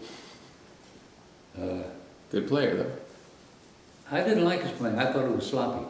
He used to hit kinkers when he was ad-libbing. You'll never know what George Goldner and I went through with him. Oh, I could never figure him out. Here's what happened. Back in those days, there were a lot of independent record labels. There was Vern Records. The owner had a store up in Harlem, record store. Verne Records, some pronounce it. Seco, Sidney Siegel, Seco Records. He had a record store up in Harlem, Spanish Harlem. And one day, Noro was recording for all of these people. I don't think he had an exclusive contract with a major label. So, Noro gets the idea he wants to start a record company. So, when I was already involved with George, so George tried to talk him out of it. He wanted Noro to record for Tico, because he had a pretty decent name back then, and it would have been good for our catalog to have Noro Morales on Tico Records. Not Seco, but Tico. You know where the name Tico came from? Oh boy, I better tell you that, but don't let me forget the other story. Promise. There was a gal, organist, whose name was Ethel Smith. She went to Brazil on a job. She was appearing somewhere in Brazil. And she finds this song, Tico, Tico, Tico, Tico, Tico, ta, Tico, Tico, Tico, Tico, Tico, Tico, ta. She brings it back to America, she records it, and it was a hit. Sold a lot of records. So the man who owned American Tobacco, Hill was his name, Mr. Hill, he hears Ethel Smith play that song someplace in a supper club, I guess. And he liked it, I guess, and was impressed with her playing. So he hires her to appear on the Lucky Strike Hit Parade radio show, which was a big thing. Saturday nights, the Lucky Strike Hit Parade. It was well done, it was a good show. And then an hour or two later, they did the show over again for the West Coast. And it used to come out of the Ed Sullivan Theater. I had a friend who was an usher in the theater, so I used to get into all the broadcasts that I wanted. Philip Morris's broadcast on Friday night also. That's why I used to take my dates. It was cheap, no charge, free. Come see a live broadcast. It was a big deal in those days. So I hear the song. She had a record on it, Decca, I think it was, just the organ. She was a good player. So I decided when I was at BYN in Brooklyn, starting my Latin show, that I would use that as my theme song. And I would call the program Tico Tico Time with Art Raymond. Art Pancho Raymond. Tico Tico Time with Art Pancho Raymond. You'll see I have it in the book. And I started a fan club, Club Tico Tico. So when we were trying to decide on a name for the record company, George and I, he said, let's call it Tico. I didn't like it. I said, no, let's get a better name than Tico. I was sick of the name already, you know, this was years later. He says, no, he says, it's a good name. I said, okay. I surrendered. That's how Tico Records was born, from the song Tico Tico, Ethel Smith and her organ. What was the other story? Laura. Huh? Nora Morales. Oh, so Noro decides he's going to start his own record company. George is trying to talk him out of it and say, Noro, you're not a businessman, you're an artist. Why don't you stick to what you know? You're going to lose money? You don't do it. So then one day I drive Noro and his wife, he had a beautiful wife. We go to the Rockaways, to the beach. And the three of us are standing there knee deep in the ocean, right near the water's edge. And we're talking, and I bring up the subject of Noro. I hear you want to start a record company. Why do you want to do that? Why do you want to record for us? You record for Seco, you recorded for some other label. Don't do it. You know, like George told you, you're an artist. What do you want to go into business for? It's not easy. He wouldn't hear about not doing it. He, make a long story short, he did it. And he lost, I think he gave up after a year. And his brother, Umberto, who was a drummer, Essie was the flute player. Umberto was the drummer. And he was running the record company. They gave up after a year, year and a half. And he dropped about 50 grand, maybe more. All right? Now we're trying to get him to record for Tico. Right? We still need his name in the catalog, because we were just starting out. We weren't really making headway. So we go down to the China Dollar where he was playing, waited for him to finish, and when he finished, we went upstairs, out into the street. The club was down in the basement. And we were talking business, sitting in my car. Noro, when are you going to record for Tico? And I used to play him on the air very often, because he was hot. And he appreciated it, and he was aware. He liked what I was doing on the air, you know. Always, Noro Morales this, Noro Morales that. And he wouldn't record for us. We said, Noro, we'll pay you whatever you want. Name your price. He wouldn't name his price. I said, we'll give you all the profits. All we want is your name. We'll give you all the profits from the sale of your records. What more can I do? No, he wouldn't record yours. Oh yeah, then he said something about, he lied, that he signed an exclusive with some label, I forget what it was.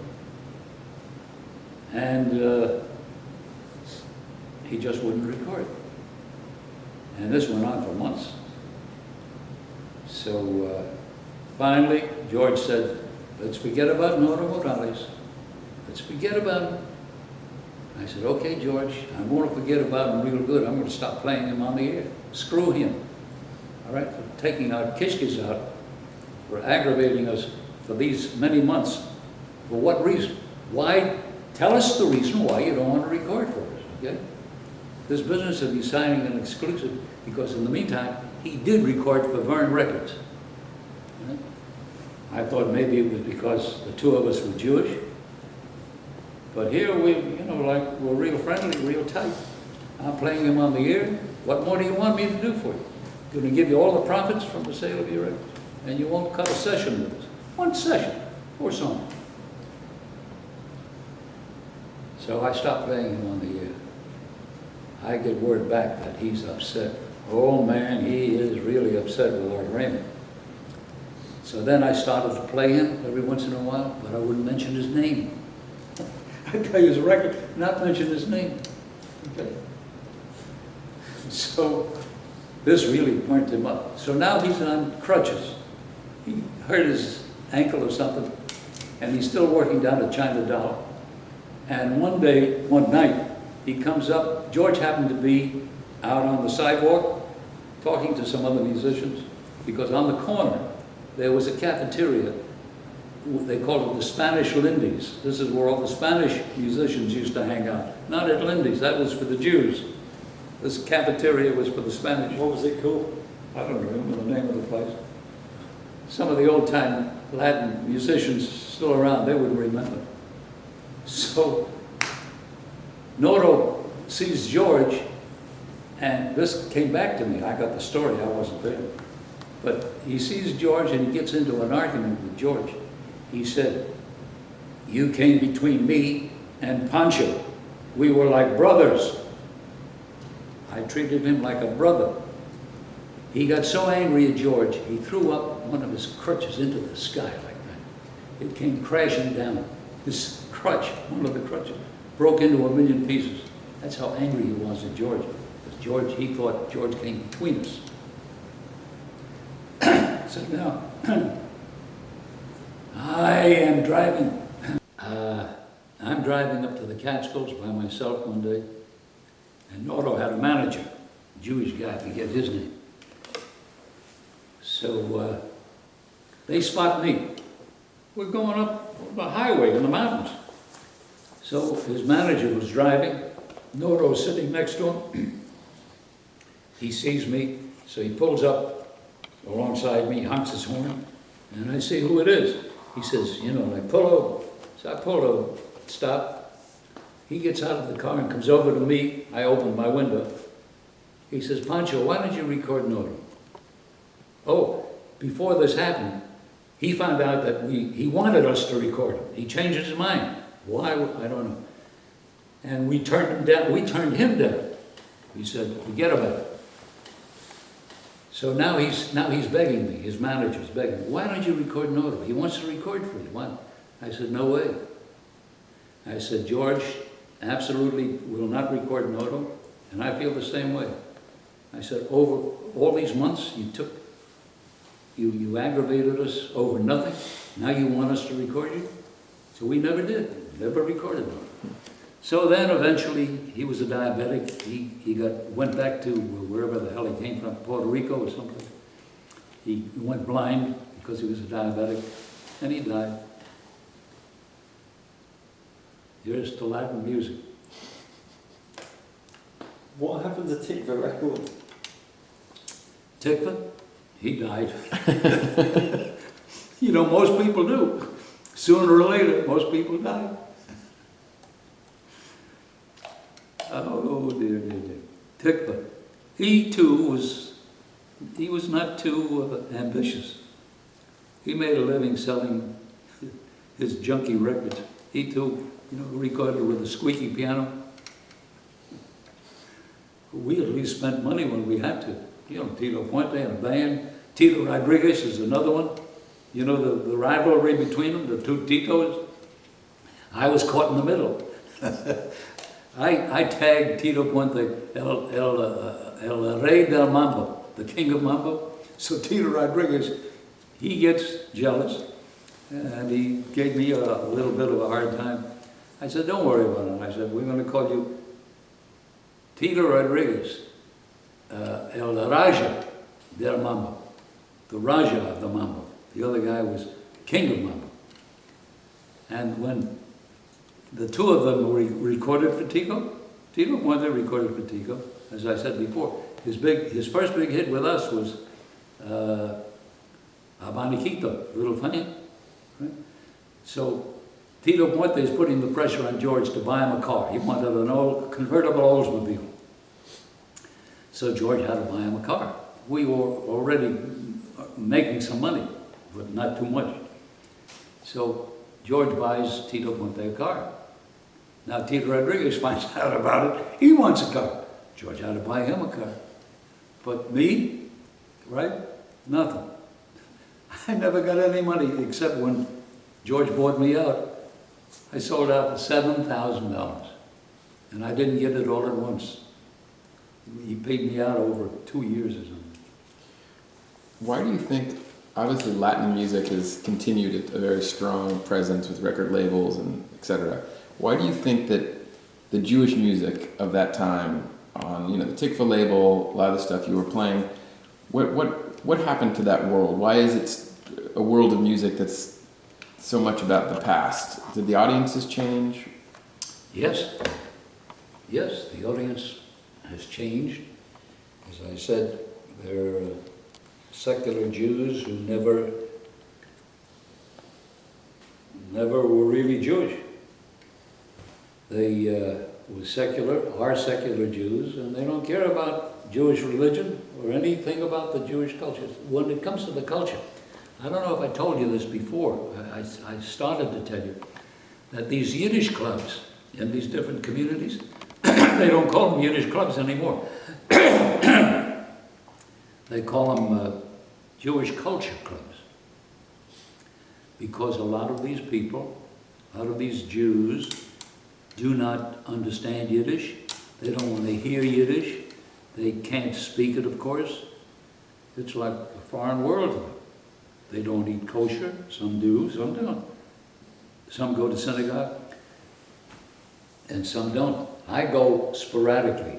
I joined a synagogue here in Century Village in Boca, and when I moved in here, though, I was talking to two of my neighbors on the street here, and I said, you know, we ought to join the local synagogue. You know what they said to me? What are you, crazy? Exact words. What are you, crazy? You want us to join the synagogue? And they're Jewish. So when did it start to die, the Jewish music scene in your eyes? I don't use that word die. When did it become less popular? When the older people passed away. Why don't you use the word die? I don't like the word that. You know, most people don't. You use the word that passed on. Passed on. You know what they call Florida? God's waiting room. From here we go to the cemetery. We were back talking about Tikva Records. Could you tell us anything you know about what happened to the record label itself? Not really, but I will mention that I don't think Tikva Records ever amounted to much. I think he just eked out a living from it. But I don't remember him ever having a great artist of any kind, or selling a lot of records like we did with Tico. You know, when we had that Abaniquito, that was a smash. And when George had his teardrops on my pillow, man, don't think I didn't kick myself in the behind many times saying, why did I ever leave New York? But the way he got involved with Morris Levy and the people that he got involved with, he was a bad dude, Morris Levy. I never met him, but I sure heard about him. And it's in the book I gave to my son about, the record business. What was that famous, oh boy, when you get to my age. The book about the record industry? Huh? The book about the record industry? Yeah. Hitmen? Yeah, right. That's not the whole title. It was me, music, and the mafia. Hmm. Me, the music, and the mafia. And it was about that, he was a big star, and still is around, I think. I forget his name, he was a rock and roll guy. So what was your favorite stuff to listen to? I mean, you were doing Latin shows, you were doing Jewish shows. In your free time, like what was Country. it? What's that? Country music. That was your favorite? No, it's not my favorite. My favorite kind of music anymore is, I'd say Yiddish. I got turned off on Latin because the rhythm sections are so heavy that to me it's noise. I like to hear melodies. I like to hear the melody. I like sweetness. As a matter of fact, speaking of the heavy rhythm section in the most Latin bands, I got a brilliant idea one time when I was doing a Sunday morning Latin program. See, I was a freelance announcer for a while.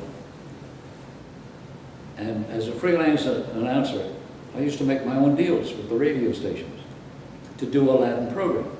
So when I did a show on WHN,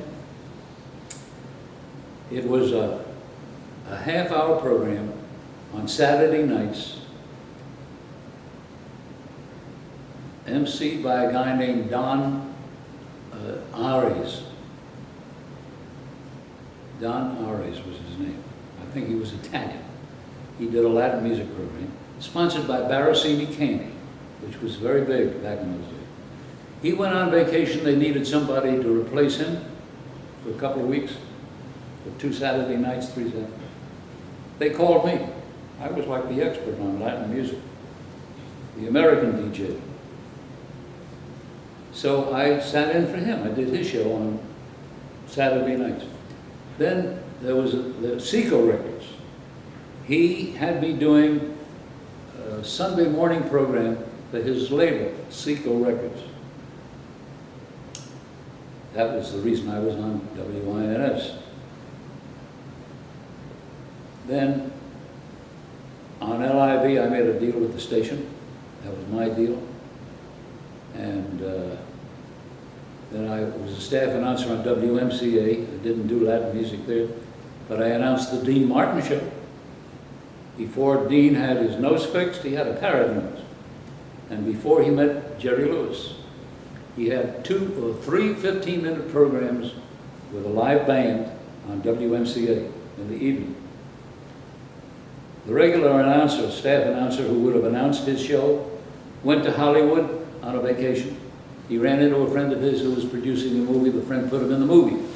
So he was going to be gone for a while. They hired me. I worked at WMCA for the whole summer.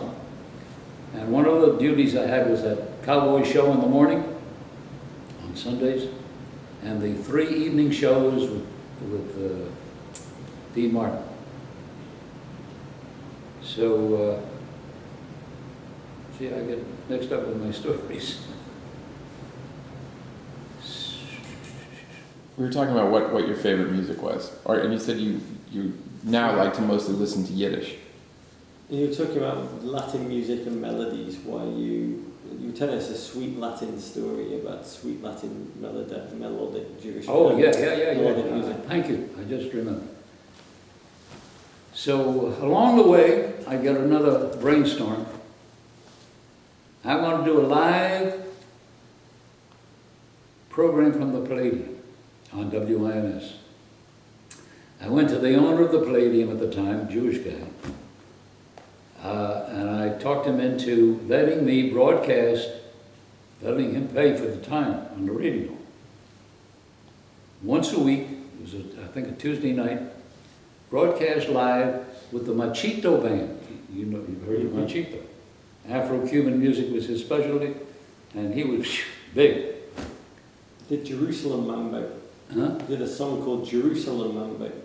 Jerusalem? Mambo. Mambo. No, I don't You never remember heard that, no. So this was the idea. We're going to broadcast with the Machito Orchestra. We're going to have audience participation. I'm going to pick people out of the audience at the Palladium. And we're going to have a maraca and claves contest. People are going to play the claves. They have the choice. You can play maracas or claves with the band. And the best one gets a prize. So I think we had time for 3 contestants. So they picked either the maracas or the claves, and they played along with the band. Now, Machito's band was managed by Machito's brother-in-law. I think his name was Mario. Machito only sang and played the maracas. He couldn't read music.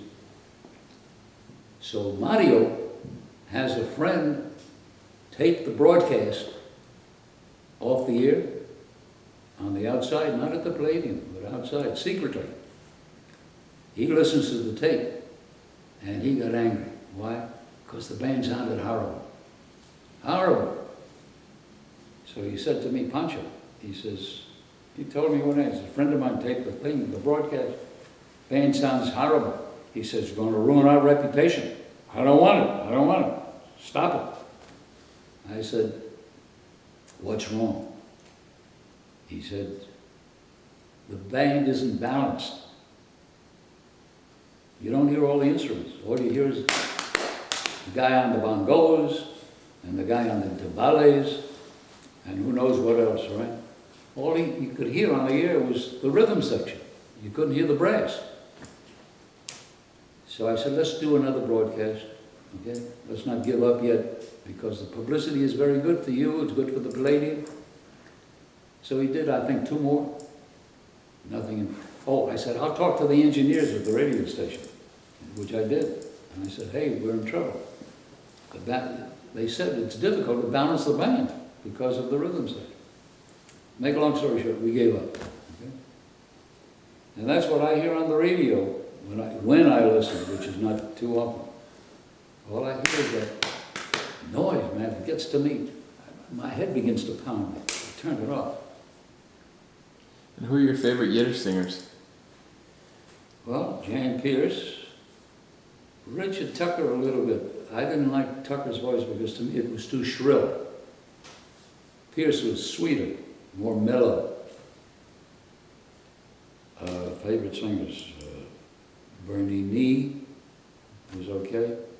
Wasn't crazy about him, but he was good. I could listen to him. Paul Zinn. We talk to each other once in a while. I called him on his birthday a couple of weeks ago. Sal and I have talked for years. That was his choice. Favorite singers. What about the Berry Sisters? You're a fan? Oh yeah. When her sister Claire and Myrna died. Myrna was younger. Myrna died. I did one of the eulogies at her funeral. Right? That was the first time I ever did that. I broke up. I started to cry. I couldn't stop because I grew up with them. When I was a kid, I used to listen Sunday mornings to the Jewish Caravan. That's when I met the Barry sisters, and they did my program a few times when I was on vacation. And I was very friendly with them. So I always loved the Barrys. They were the best. There was another sister team, the Fader sisters. Feder, Fader sisters. Yeah. They were good, but not as good as the Barrys. And I was friendly. I didn't know the sister, but I knew Mimi Sloan. Mimi. She and her husband, who was a rabbi, moved down to Florida. She died down here. He died up in the Catskills where they had a home. As a matter of fact, her husband married my wife and I. Why were Jews so attracted to Latin music? Well, to really go way back, when I was living with my grandparents, my mother she came from a family of 8 children. 3 guys, 3 boys, 5 girls. One of the girls, one of my aunts, she took to Latin music somehow. She used to listen to the Spanish radio in the same house where I lived. She just went nuts for Latin music for some reason. And she even saved her nickels and dimes and went to, I think it was Cuba or Puerto Rico, I forget. It must have been Cuba before Castro. And so that was my first introduction to Latin music. My Aunt Ray was her name. She dug Latin music. And then when I heard Latin music for myself on the radio, when I was at PAT, and as a staff announcer, I was assigned to announce the Latin program, I began, I was playing it myself. I was spinning the records, and I was listening, and I liked it, because a lot of it was in the minor key. It sounded almost Jewish. So that was how I slowly became attracted to it. Could you tell us, because there were a few other folks involved with Latin music who were Jewish on the radio, like Dick Sugar. Could you tell us about him? He copied me. In Philadelphia, as I mentioned before, took me 2 years to get my show on the air with this Dolly, who gave me a hard time. What, are you crazy? You want to play Jewish music? Then she started to give me the whole radio station. 2 of the other stations that turned me down put Jewish programs on, and one guy didn't know the difference between Yiddish and Hebrew. That's how square he was. And one of the other guys, and we were all on Sundays, right? So I got a little miffed at these guys. I said, look, you want to do a Jewish program? Fine, I can't stop you from doing it. But don't do it at the same time that I'm on the air. You're dividing the audience. The audience to begin with is not too large. So you're maybe splitting the audience. Or maybe you have nobody at all and I have them all. So do it at a different time. I had to, explain it to these guys. And then one guy went off eventually. I don't know how long he was on. And the other guy is still on. He is Barry Reisman. You've heard of Reisman pretzels? That's the family. I think he's still on. God knows it must be 30 or 40 years old. He must be an old man like me. I'll drink to all the old men. What would the Latin music scene be without the Jewish contribution to it? Believe me, there was a big contribution that the Jews made. Every hotel in the Catskills had two bands, American band, Latin band. Because the Jews wanted to dance to the rumba, the bolero, the cha-cha, the mambo, and then what came after them. Same thing in New York City. In all the nightclubs, the hotels, you had to have a Latin band. Why were you so much more interested in Latin music than any other kind of music?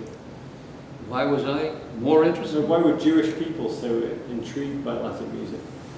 Maybe for the same reasons that It's a fad that came and went. Or maybe it's still around us, especially with what's that program on TV? Dancing with the Stars? Yeah. People still have to dance. Was there much resistance from the Latin musicians, and it was all kind of Jewish guys organising the record labels, muscling in on the record end of the business and all that kind of thing, or did they get on absolutely fine? I don't know the answers. All of them. Only a few. Were there any problems between the two communities? Yeah.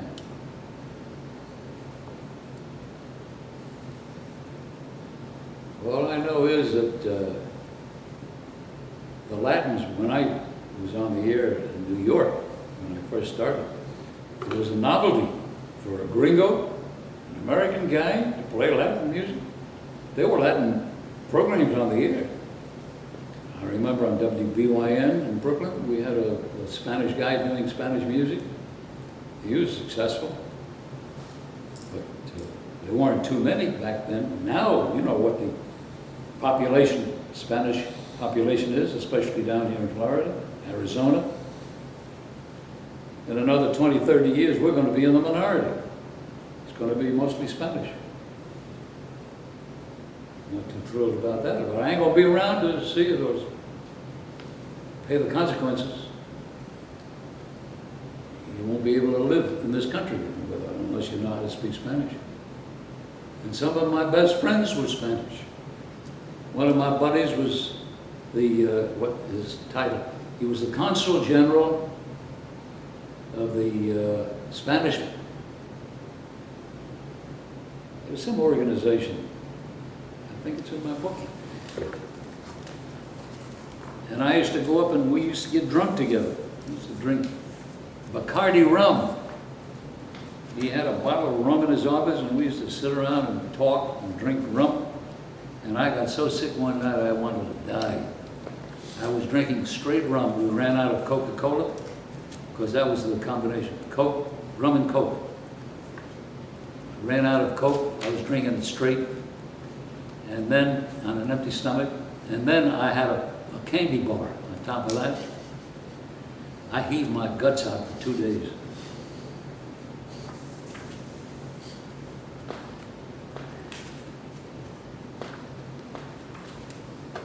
You know, I did this as a challenge. I just felt like I wanted to do this, put it down on paper. Because getting into radio was like a big deal. It was hard to do. But I did it. I did it with no experience. I did it the hard way. Can I ask you a question? Johnny U. Oh, yeah, funny guy. What do you remember You about see Johnny? this picture with Cugat? This was in the Chateau Madrid. When business was bad because of Milton Berle. This was in the lounge of the Chateau Madrid. And you know what year this was? This was 1951. 50, 60, 59 years ago. Does it feel? Does it I was feel? on the air, wait a minute now, there's an invitation. It's at West 50th Street. No, 56th Street. Can I ask you, does 51 years feel a long time ago, or does it feel like this? Now, the older you get, the more it seems time is really running away. When you're younger, you think, hey, I'm going to live forever, you know, this is never going to change. Yeah, this was 58th Street, 42 West 58th Street, the Chateau Madrid. I was on from 12 midnight to 2 a.m. trying to get customers to come into the nightclub. Then I ran dances at Manhattan Center on 34th Street in New York. And people, we used to get crowds you can't believe. And who was my partner? That Spanish guy with the Spanish Records Center, Gabriel Oye. He and I did these dances. We had live bands. On Easter Sunday, the Latinos have to go out dancing, drinking and dancing. So we used to run all day from like 12 noon until midnight, 12 hours. We had 6 bands. And one Easter Sunday, we had a crowd there that you can't believe. It was like sardines in the ballroom. When these people lined up to buy tickets, they went all the way around the corner on 34th Street in front of the New Yorker Hotel. The manager came out and asked us to get our people across the street, get them across 34th Street. They were blocking the entrance to the hotel around the corner. So when I left New York and went to Philadelphia, people said, oh, Pancho made $1 million and he left New York. He went away to Philadelphia. I went out with zip. They didn't know about all the money we lost on dances where we didn't have a crowd. But when they saw Easter Sunday, Manhattan Center, Pancho and his club Tico Tico, he made $1 million and left New York. Art, do you remember any of the either the sign-ons or the sign-offs that you would do for the Bagels and Lox show or for any of your Latin shows? Could you recreate those for us? The one I used on both, I said it in Spanish on the Spanish program, Salud y pesetas y tiempo para gozarlas. And on the Jewish shows, I said, I wish you health and wealth and time to enjoy them. And a lot of people remember that, and when they meet me and sing, they hit me with that. Health and wealth and time to enjoy them. I got it at a cocktail party on Fifth Avenue, I still remember all these details, from a Mexican consul general who had been drinking pretty good, cocktail party, and he said that to me, a toast. Salud y pesetas, health and wealth, y tiempo and time, y tiempo para gozarlas. Health and wealth and time to enjoy them. What's your greatest achievement? What is your greatest achievement? My greatest achievement in what category? However you want to answer that.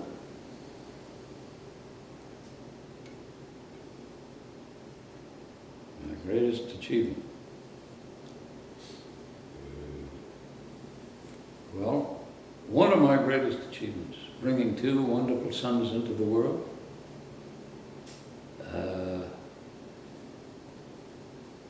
Keeping my audience entertained for 35 years on one job.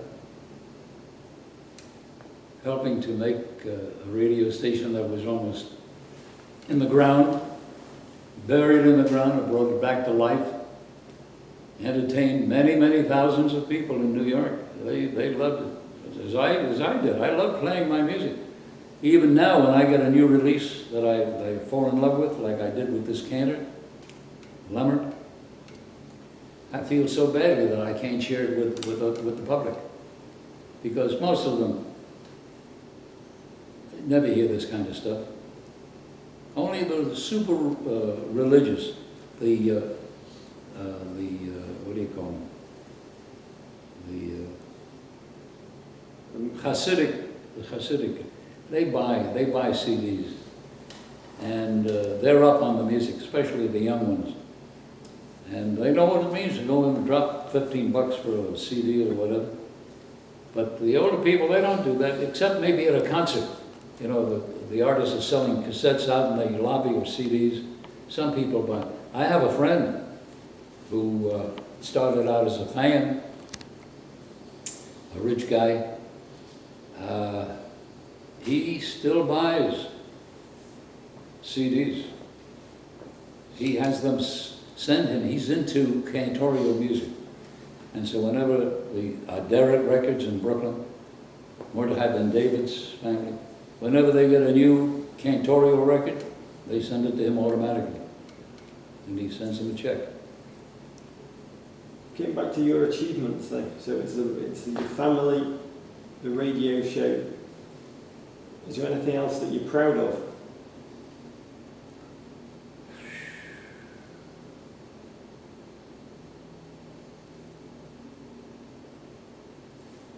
Maybe grateful for, I don't know about proud.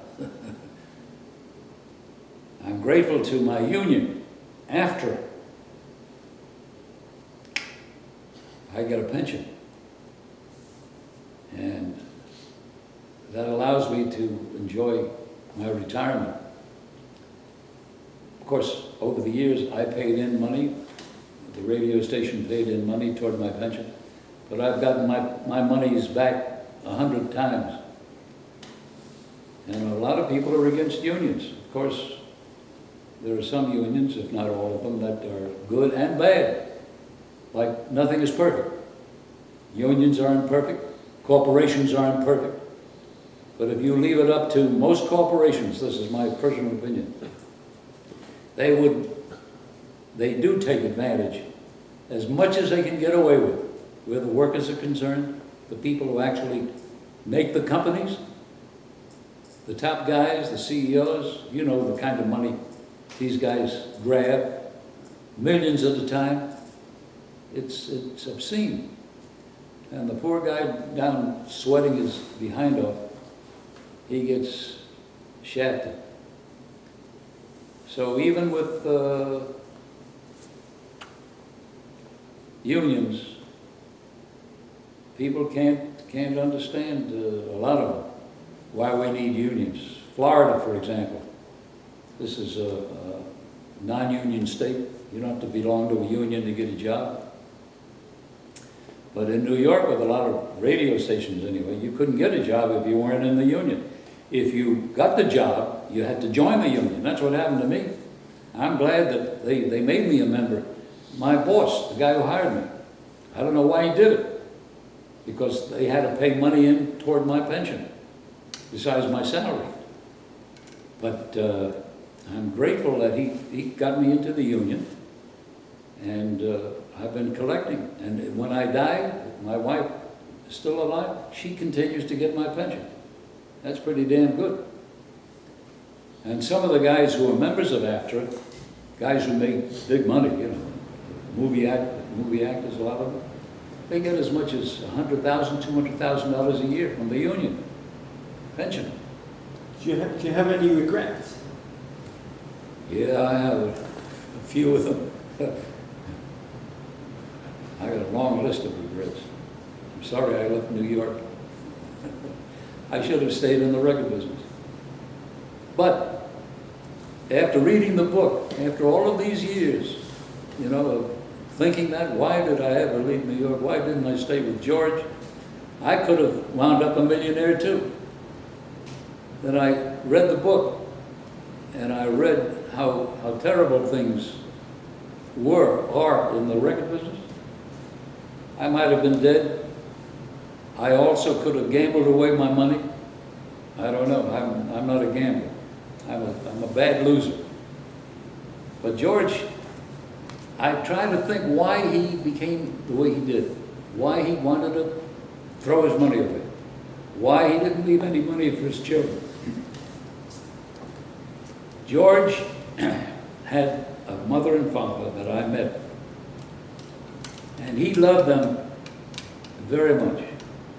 They died within a week of each other. His mother died first. The father died a week later because he loved his wife so much. He couldn't live without her. And this shattered George. He really loved his parents. And I like to think that he loved me a little bit too, because he was heartbroken when I left him. Because we got so close, I was closer with him than I am with my brother. I have a younger brother. I was closer with George. And it was because of me that George got into the record business in the first place. You want to hear that? I'll tell it as quickly as I can. How this whole record business started. I told you how the name came about, Tico, but how we got started. I used to MC every Wednesday night at the Palladium. They had Mambo exhibition, Cha-Cha exhibition night. So I used to get paid for emceeing.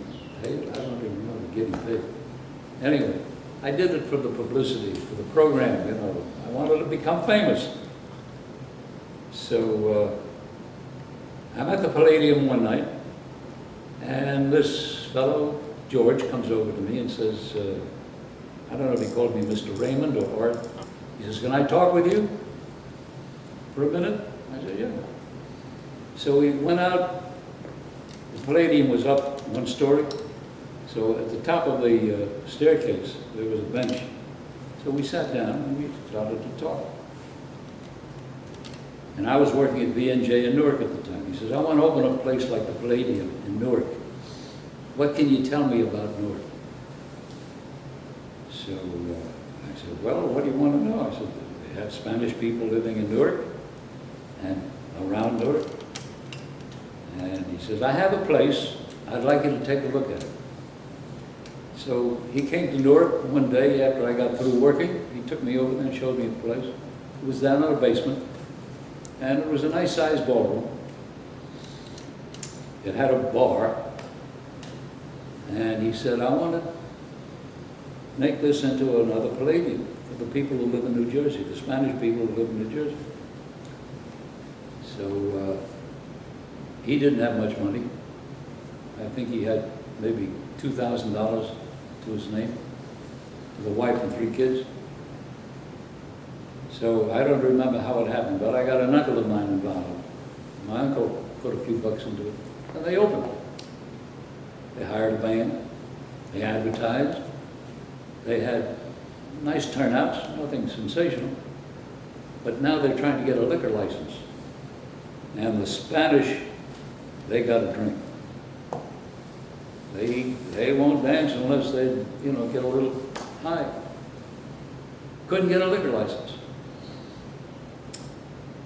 Couldn't get a liquor license, so they couldn't get a crowd. So they couldn't make money. You can't make money, you go out of business. So that died. I don't know, 2 months, died. Now George is broke. My uncle is broke. And George comes to me with another idea. He says, how would you like to go into the record business? I said, I would like to very much. I said, but I won't invest any money. I didn't have any. I didn't tell him that. So I was just making a living. I wasn't getting rich. I was just making a living. Barely. So he says, you don't have to invest any money. He says, I've got 2 friends, they'll put up the money. I said, okay, let's go. Let's do it. So he introduces me to his 2 friends, the 2 partners in the labor business. And they put up $1,100. George found this meditando thing with the piano player who was too nervous to play. And he goes to Carnegie Hall and he records this guy. Nothing happened with the first 2 records. And that's how we got into the record business. Can I ask you 2 quick questions, very quick? What was his gambling game? What did he lose his money on? Everything. Okay. He gambled on everything. Secondly, did you ever meet El Avram? Jeez, are you kidding? El Avram. Avram Grobar. We're like this. I spoke to him. We called each other, especially on our birthdays. He had a birthday recently, so did I. We talked to each other. He lives in Watchung, New Jersey. He's almost completely retired. He wanted me to be a partner in his club down in the village, El Abram. I didn't have any money to invest, which was another mistake, another regret. He wanted me, he was ready to buy the place because it was empty. It had been a terrific Spanish place. What the heck was the name of it now? El Chico. El Chico. El Chico, yeah, right. I was down there once or twice. Once when Damiron and Chapuzot came to America, they were working down there. You never heard of those two guys. One played piano, the other sang and played maracas, and they were good. Damiron y Chapuzot. So I didn't have the money to go in partnership with Abram. So he found a guy, a German guy, who was also a chef. So this chef guy, this German guy, put up money and they went into partnership. What role did El Avram play in the New York music scene, the nightclub? What did he do in the nightclub? What role did the club play in the Jewish music scene? How would you describe it?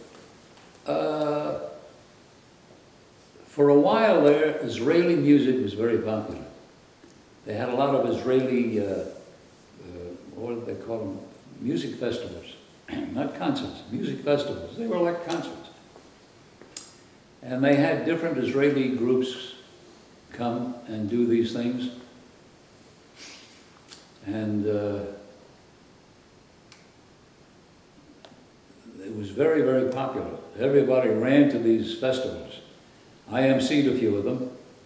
And so because Israeli music became very popular there for a while, I don't remember how long, 2 or 3 years, people used to go down to El Abram to hear Israeli music.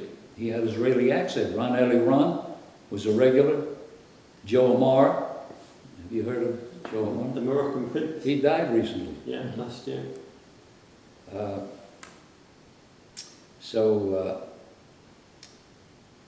Abram himself was a good entertainer. He's accordion. Amazing. Yeah.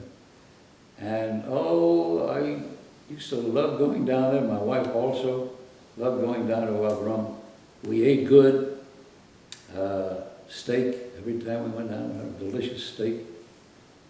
I emceed there many times. I'd get a little tipsy, drinking the booze. I'd get out on the dance floor and I had a good. I'm not a comedian, but I was funny. I came up with some funny stuff.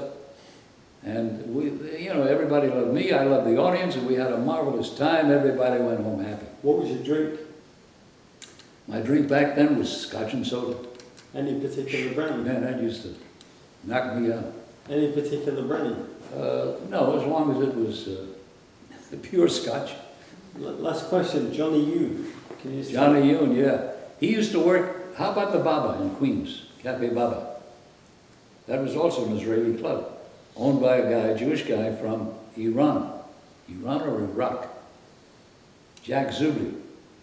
I just spoke with him recently for the first time in years. He lives out in Long Island somewhere. Cafe Baba. Johnny Yoon worked there very, very often. And that's where I got to know him, because I used to MC there.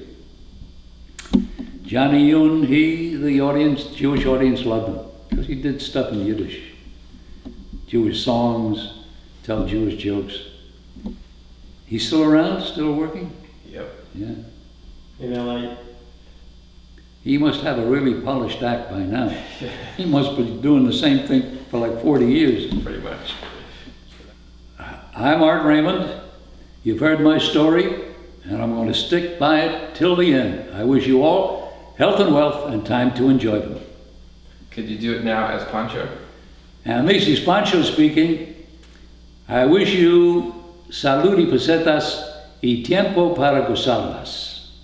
Adios.